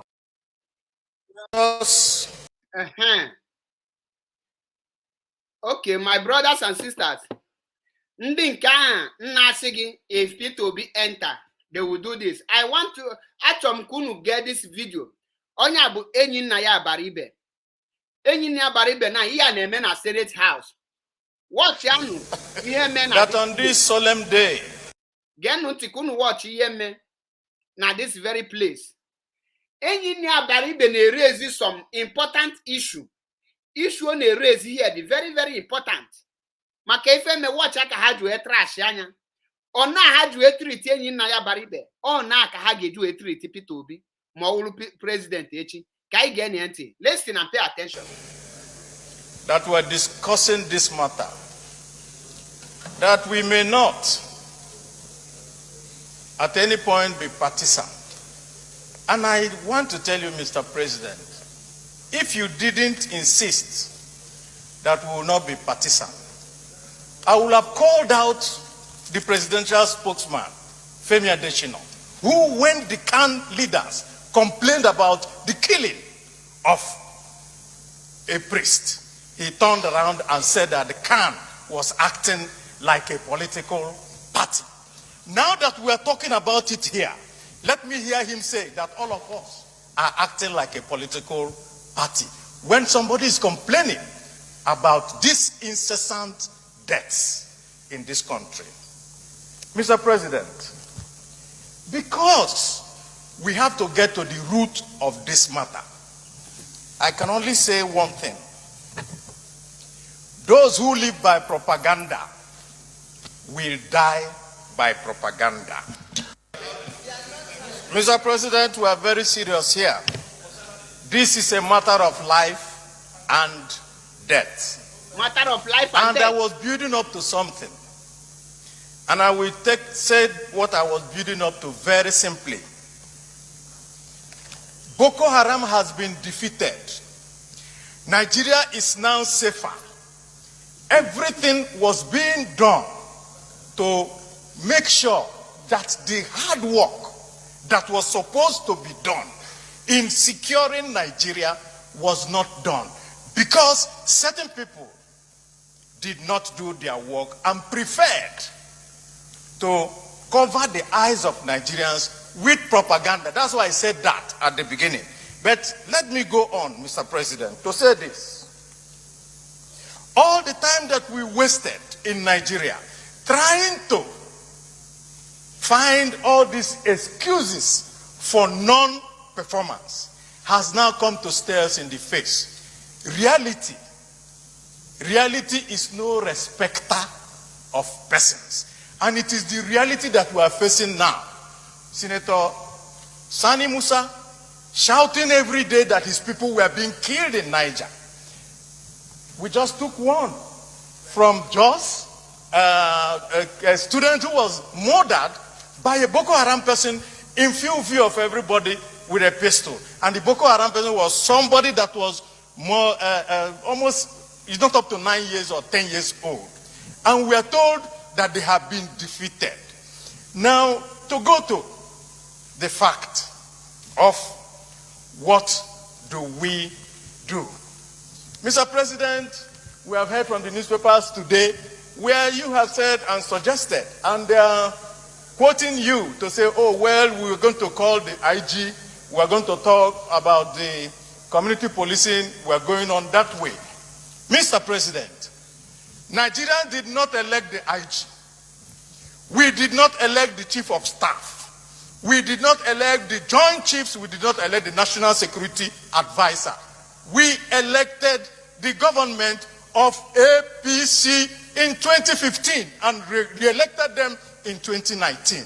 The reason why we re-elected them was that they continued to tell us that because they had the key to security, and the whole Nigeria voted them in 2015, and I agree with that. And I'm saying, Mr. President, when you want to deal with a matter, you go to the head.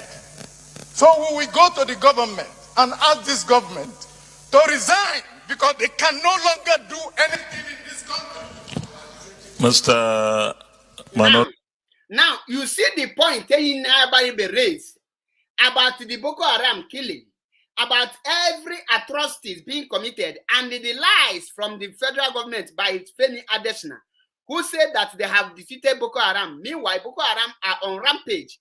Now, all these points Enyinia Baribe raised, watch as they just make a caricature of Enyinia Baribe, and everything he raised, then just trash all of them and put it in a dustbin and make Enyinia Baribe as foolish as any other thing. Now, these are the things, the areas I want you people to pay attention. For those of you who will be saying P2B will do that, now watch how all the points, issues, very important and serious issues like this. Now watch as a Fulani man. Watch as Fulani man just defended his people. Leader. I know. What? They are laughing. All of them, they start laughing. Watch them. Okay. They're going to watch. What Please. is the reaction and the reply? Minority Leader. Let me remind you once again that Nigerians voted for APC in 2015, and because they saw improvement in their lives, they voted APC again in 2019. Did you hear that? I don't want us to be partisan, and I will advise against hate speech in this chamber. Now, everything Enyinia Baribe said is now tagging it as a hate speech. So the statement of Enyinia Baribe is hate speech. For those of you who are shouting, go and get your PVC. When you vote Muhammadu Buhari or Jubril Nasorok, this one that are here, are you going to vote them out? Is Indigo going to the north to go and select who will represent the north in the Senate? How will you now vote these people out? These are the people, the lawmakers.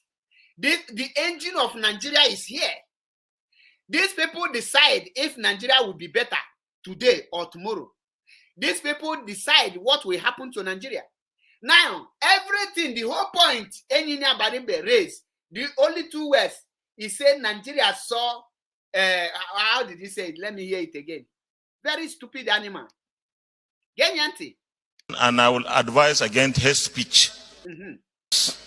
They voted APC again in 2019. I don't want us to be partisan, and I will. They voted APC, and because they saw improvement in their lives, they voted APC again in 2019. I don't want us to be partisan, and I will advise against hate speech in this chamber. Are you hearing it?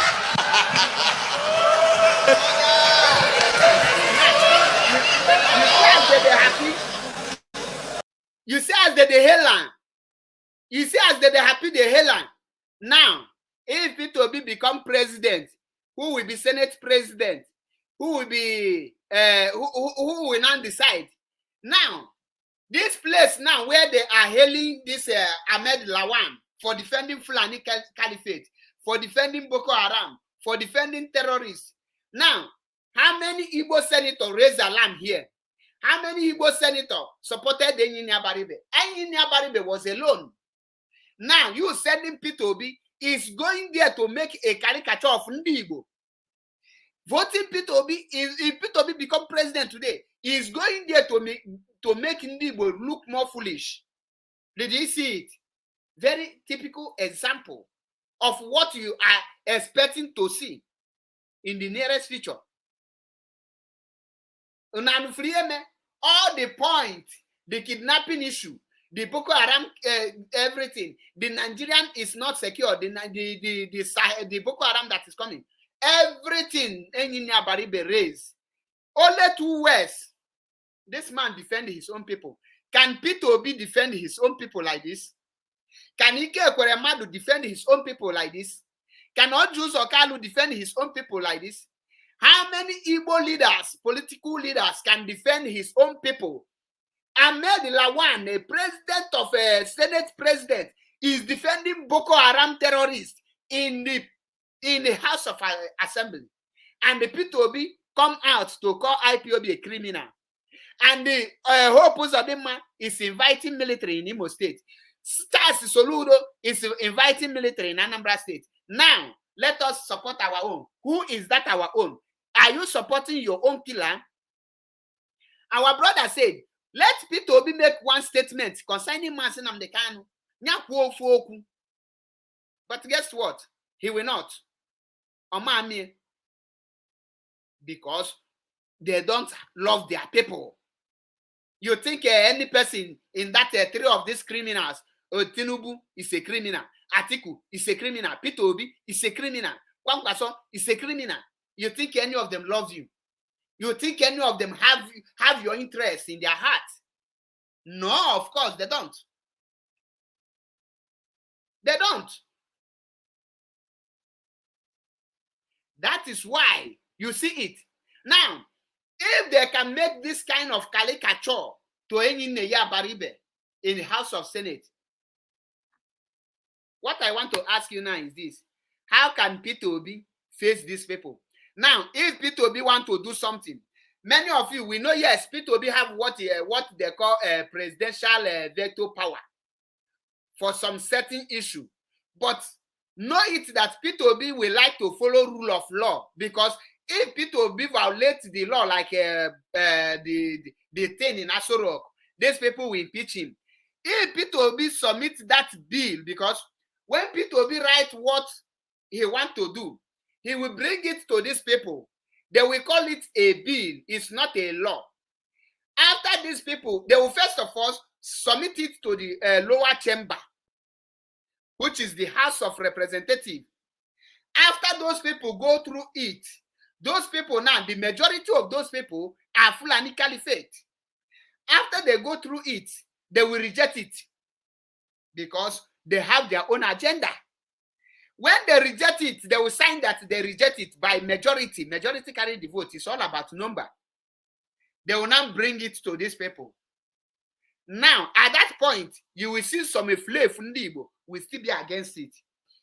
And all the northern people, you saw what happened here. You see it with your eye. If everything, the same thing, then they will trash it. Now tell me, how can Peter Obi now pass any bill to become law? These people are the lawmakers. They make the law. And they will make the government ungovernable for Peter Obi.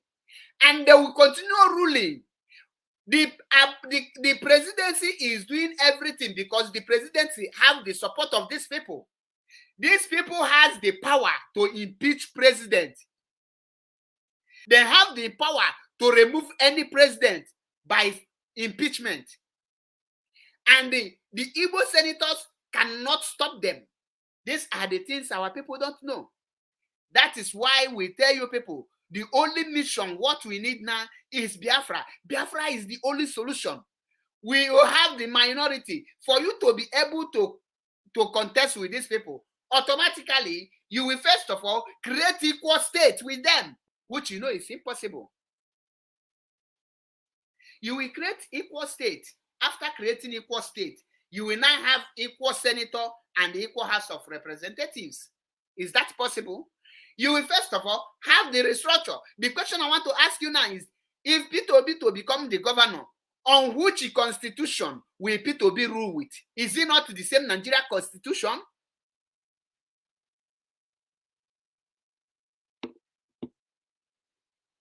Is it not the same Nigerian constitution which was designated to favor only the North?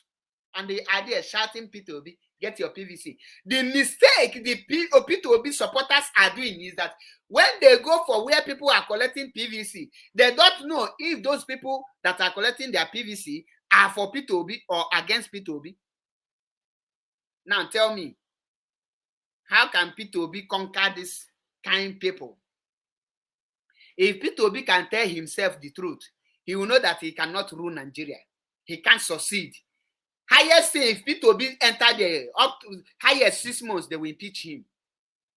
Unless he is willing to continue where the Fulani Caliphate stop, by him using his own hand to marginalize Igbo and to start killing Igbo and he start implementing Ruga and the Fulani agenda. These are the truth.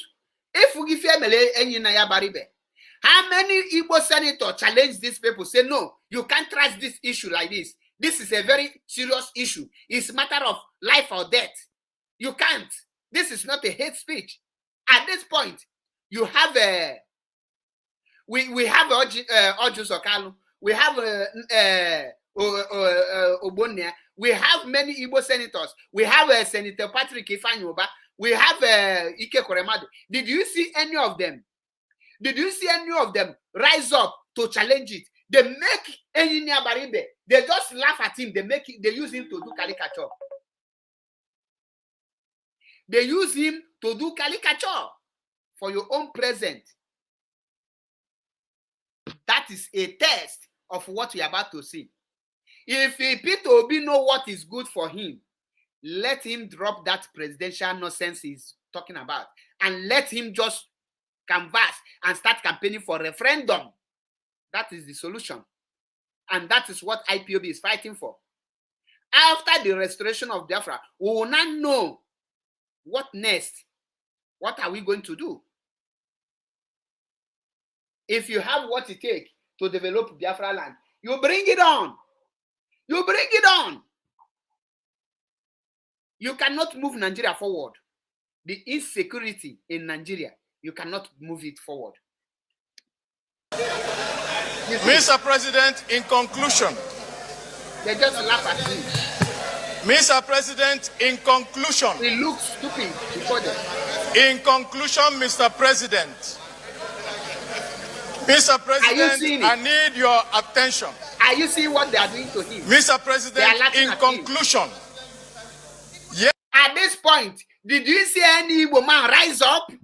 You see how this is a distinguished senator in Baribe. They reduced to 0. 0 over 100 is serving senator. Now, if they can reduce senator like this in the upper chamber, the red chamber, who is Peter Obi? Who is Peter Obi? Peter Obi is nobody.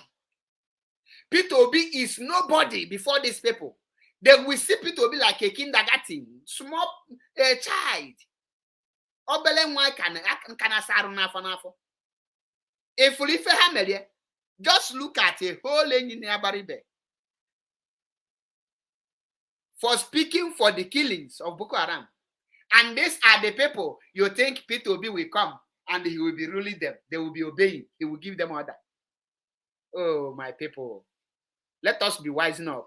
This is the reason Mazi Nnamdi Kanu will preach. Oh, Mazi will shout in this Yoji.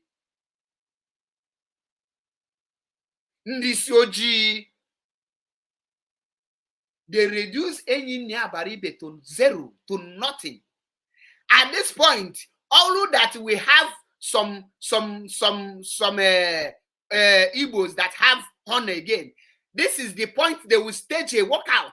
This is an insult to Igbo people. This is an insult to Enyinabaribe. This is an insult to a certain senator representing a whole constituency. This is an insult and it's unacceptable. But guess what? We don't have people. Then you want to send P2B? Imagine. Only the Senate can sleep and wake up, say, Mr. Man, either you pass the Ruga or we impeach you. Come on, sack any Igbo man there. Put all the whole Alamanjeri, these people.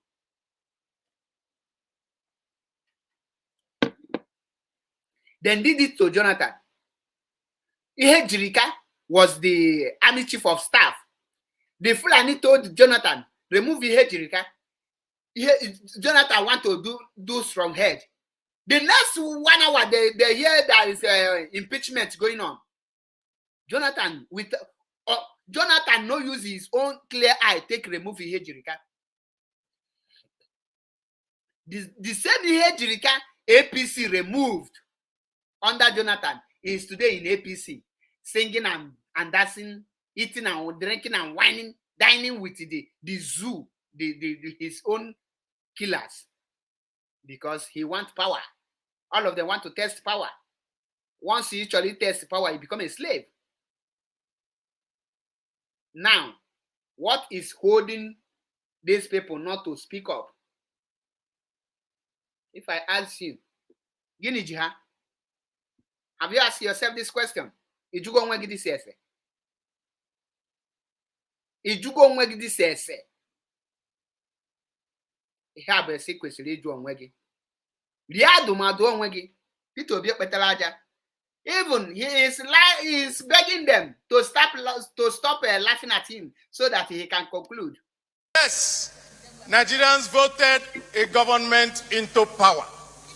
And that government even said, if we don't perform, stone us. We are going with the stones to stone them now because they are no longer.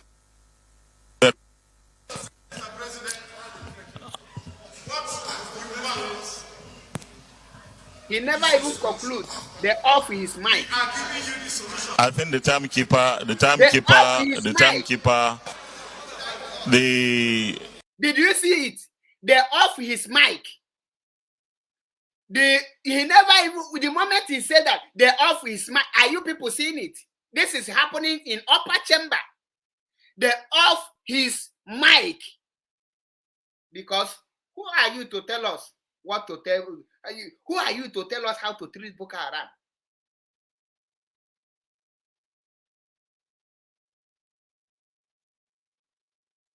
Who are you? What they are telling him now? Who are you to tell us how we will now handle our own brothers, Boko Haram? They're imagine the insult. They laugh at him. They make caricature of him. They reduce him to zero. They off his mic. Who are you? Imagine if a serving senator can be reduced to zero and they make a laughing stock. Who is Peter Obi that he don't even know anything? Peter Obi that was impeached in Asaba, Delta State, a whole Anambra State governor was impeached in Asaba. Imagine when he will become a president of Nigeria. They can even impeach him in Nigeria.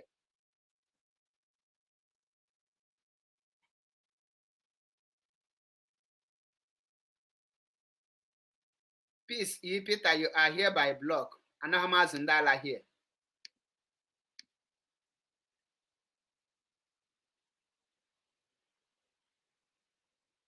You see it?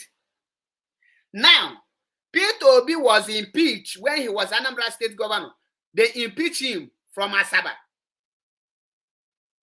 Now, imagine when Peter Obi will now face challenges like Yerima Shatima.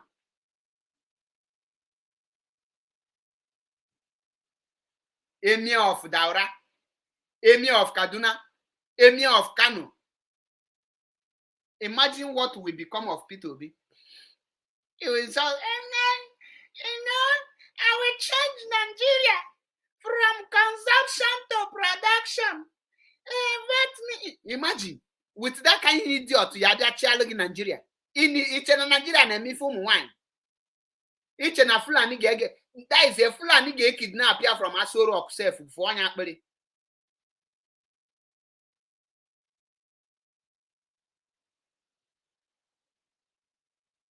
For the PVC, let them come and see. This is engineer Baribe. They reduce him to 0 because he want to talk about bandit.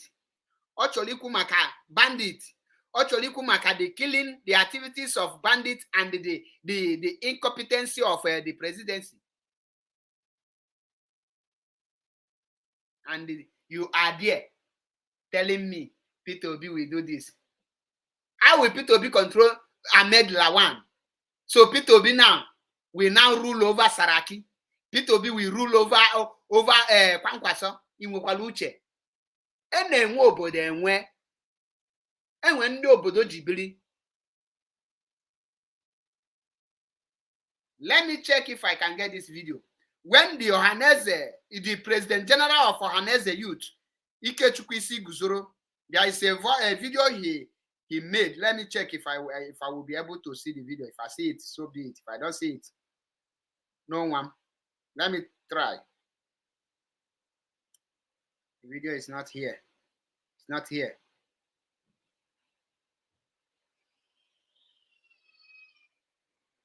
Let me check if I can see the video. Makana una amalo kanda sinolu. Unu chena na Nigeria bonye puto obanye bulu president.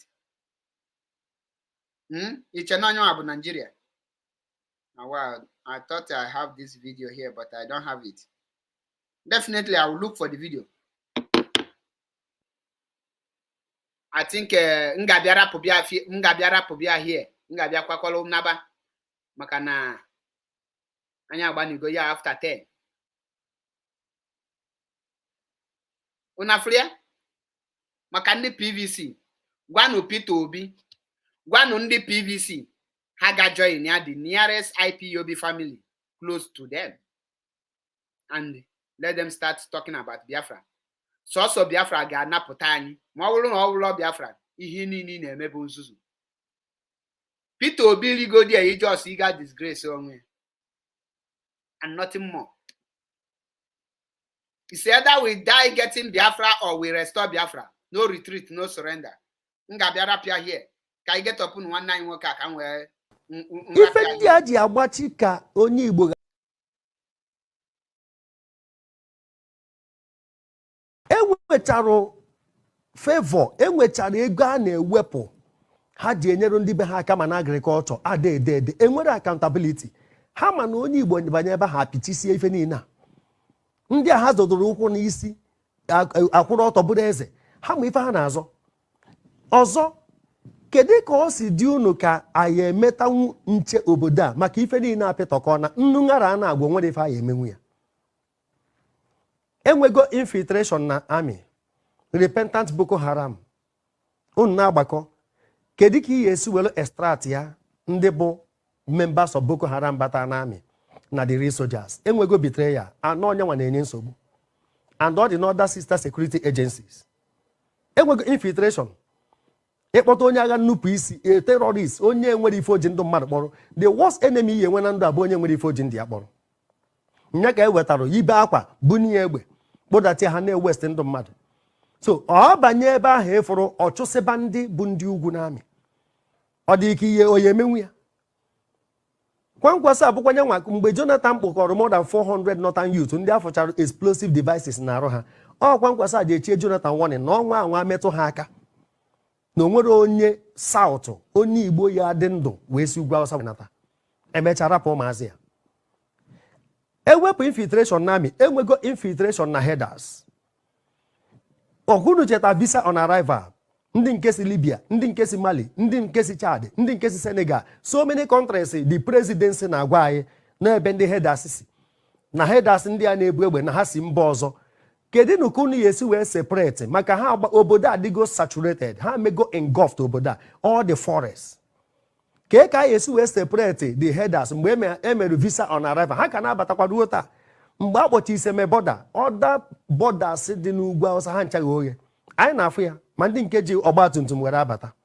So enwego infiltration na amị, enwego among the headers, enwego among the terrorists. Here you go more than 5 groups now na-eme operate.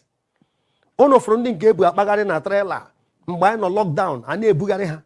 Kịta ndị ISIS na ya, ndị ISWAP na ya, ndị Boko Haram na ya, ndị Al-Qaeda na ya, ndị o nwekwa ndị nke ọfụ Erufai na-ekwukwa batara ọfụ na-enye nsogbu na Kaduna. Ife a na-agba n'ụlọ ụka unu amara na onwefe ya na ya so. A na-ekwu okwu jihad ife niile a Maazị Nnamdi Kanu ukwu ha ncha bịgo na mmezu. Enwebere onye enwudero na onye Fulani gburu mmadụ mana unu fụrụ nwanne anyị nwoke na-eme comedy brother Mike ka eji ejide maka na ọ na-ekwu against presidency. Ị na-achọ ịgwa m na Peter Obi banye ife niile akwụsị? Ndị ofe mmanụ na ndị Igbo ekwute ha ọnụ ha kịta. Ka m gwa gị eziokwu, ha bụrụkwa vice ịma metụ ndị be ha aka.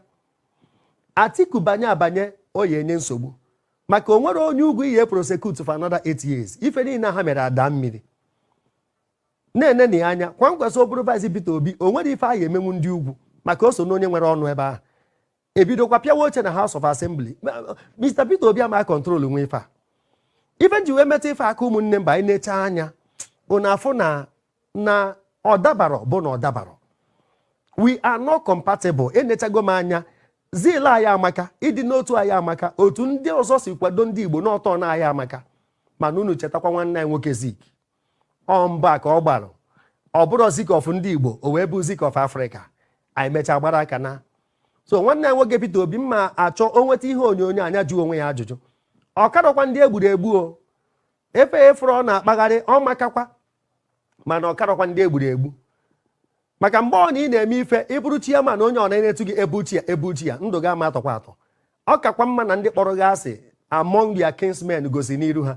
Mana etu were anaghị ebuchi ya everybody fụ gị n'anya ma na ndụ ga ya atọ atọ. A ga-eji egwu na omume ga-efe ịtụbara anyị ya. Ma ọ bụ nagodu Chineke kere ụwa enwe ndị kpọrọ ya asị, enwe ndị iwe Chukwu na-ewe. Nye ji na ife a na-aṅụrị na nkwado a na-enye ya ndị ugwu nwekwa ka ha dị. Unu cheta gị ya iro nsị. Ọkwụnụ cheta ka esi wee lata ya wee mee ya ife mere ya. Onye kpọrọ gị asị ife ọsọ gị mee. Ife ụfọdụ ndị ugwu ji achọrị ka ama onye Igbo ya bata maka na afụ na onye dị exceptional afụgo knowledge ya. Ha chọọ ka onye ruo na ha adịghị overwhelm ma security mee enwere economic crunch, enwere political upheavals, ife niile aghatọọna ka ama ma ya eji brain onye Igbo na amamife ha wee pụtagodo n'ọnọdụ a ha wee gwekwazi gị na ọha nwe obodo ha ekwuo na ya anọrọ ugwu asa agwa gị na ọha nwe mmanụ dị na South, agwa gị nọ ndị nwe nọmba nwe obodo, agwa gị nọ ndị nka na landmass. Kedu ife anụ bụ ha n'ọnụ and nobody challenge them. Ndị a niile na-egbu mmadụ onye ka enwude ma ndị egbu na Benue, St. Teresa's Madala 2000 and gịnị. Just tell me mmadụ agwụna ife farmers niile egbu betere organiji wee dị o nwere onye na-ekwu okwu. Onwe oge Senator Rochas Okorocha kwuru sị nọ ndị North bụ nsogbu enwe n'obodo a. Ọ dị m ka echiri ya warning dọọ ya aka na ntị. Mana ebe ọ na-ewute m bụ na o nwebere onye ugwu bụ gọvanọ pụtara ọnụ si tụnyere Peter Obi anụbere m. Mana ụnụ fụrụ ka ndị nke anyị sekwu ifesa ọha nọ. Ndị ofe mmanụ na-azọ ndị be ha, ndị ugwu na-azọ ndị be ha, onye ọbụla na nke ya. O nwere onye nwekwara national interest at heart. Abụ ụzọ ethnic group godu ife na statism, ọchịchọ nke onwe, ethnicity, ife adịgodo ha mkpa bife ikwu okwu Nigeria. Ife nji ekwu ife a ka nye nwanne anyị nwoke Peter Obi ndụmọdụ. Ọ chọọ ka obodo a dị mma, ọ chọọ ka obodo a nwee iru ọfụ ọmaka. Mana enwere ndị nwe obodo, enwe ndị Britain nye ya n'aka, enwe ndị nwere aka oke ha nwa na-eke onye ekenyere gị iburu. Ị nwere access to gold dị na Zamfara, ị nwere access to cotton na tea na ife ndị ọzọ dị na be ha. Mana ha nwere access, ha nwa bịa n'ọba ji ga-ekpokọrọ ji dị ebe a wanye gị ofu ibe ji i were naba ị na-ama n'elu. N'elu ọnụ ha ji ekwu Jubrin si na-achịcha kwankwasị ọchịcha anọzie na tebụl sign agreement ọ bụ tọnụ ndị Igbo agwabara anyị from 1999. Onye ka ma ọ bụrụgodo nkwa agafu na-ekwe akwụna n'elu akwa ugboro ole ka ebe amamife wasị na agha nyere anyị uche ka ebe amamife aha dị.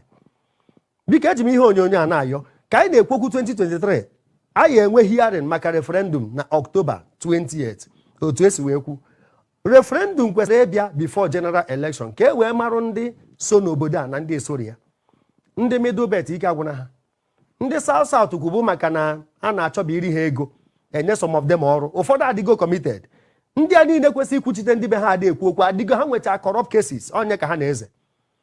Ife eji m ife ayọ biko ọ kakwa mma na anyị nweta permanent freedom anyị anaba kama ị ya ata anụ ọbara agba gị n'eze rie ese akwụkwọ nri na-akpụ ụra karịa na anyị nweta temporal freedom. Ọ bụrụ na nwanne nwoke Peter Obi chịcha rito, ma ọ bụrụ na ọ ya achịcha, ọ bụrụ onye Igbo nọ n'ọchịchị wee gbuo mmadụ efe a na-egbu for 1 year, mee kidnapping a na-eme mana Federal Capital Territory na arụ niile a na-eme na corrupt cases, onye ọjọọ gbaba na APC ọ bụrụ sent, ọ bụrụ onye Igbo nọ ewee na-eme ife a, ọ dị ka ọ ya chizu 1 year. Aha m ekwu 1 tenure, ọ ya chizu 1 year.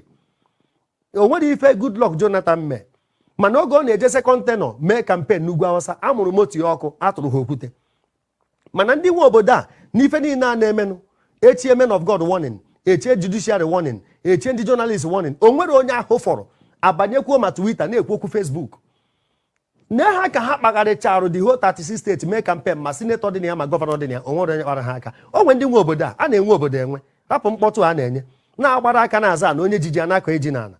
Ife na-ekwu okwu ya bụ izu ka mma na nneji. O nwere ife dị ka be mmadụ ka be onye adịna. 2023 amaka, mana enwe ndị nwe obodo a ife ọsọ gị mee. As far as anyị ka na ebe a, anyị ka bụ ohu. Britain kwụ ha n'azụ, ha kpọrọ unu asị from day one, our forefathers suffered the same thing maka ekwere edebere ha isi n'ala. Ha nchani na-eteki revenge, na-eteki the chunk of their meat, na-ewest lives youths. Ndị gọvanọ anyị meghe ọnụ, gọvanọ Abuni steeti meghe ọnụ na-akọ ife sọrọ unu na ife o kwuru na steeti anyị atụri APC. A na-ekwu onye Imo a na-ekwu kedu ebe ndị igwe anyị nọ, ndị emias kwuo okwu ha kwuru ekerezu. Nye ka Atiku si wee ji ikwu uche ya akpọchi ya azụ, ọ kwụrụ ebe ụmụnne ya kwụ. Ndị ofe mmanụ kwuo okwu asị gị na ọba nke a kwuru nka, ọba nke a kwuru nka, ha kwuru ofu ebe.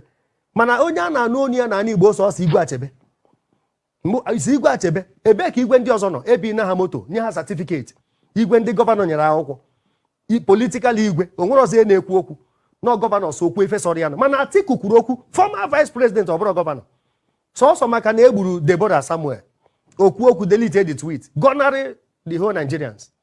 Ife na obi ụmụnne ya n'obi, mana na nwanne anyị nwoke kpughere ife niile a na-eme kịta ka aka ji ya unjustifiably ne ya ka eji jụ na ama arapụ ya ka o wee bụ na emecha election.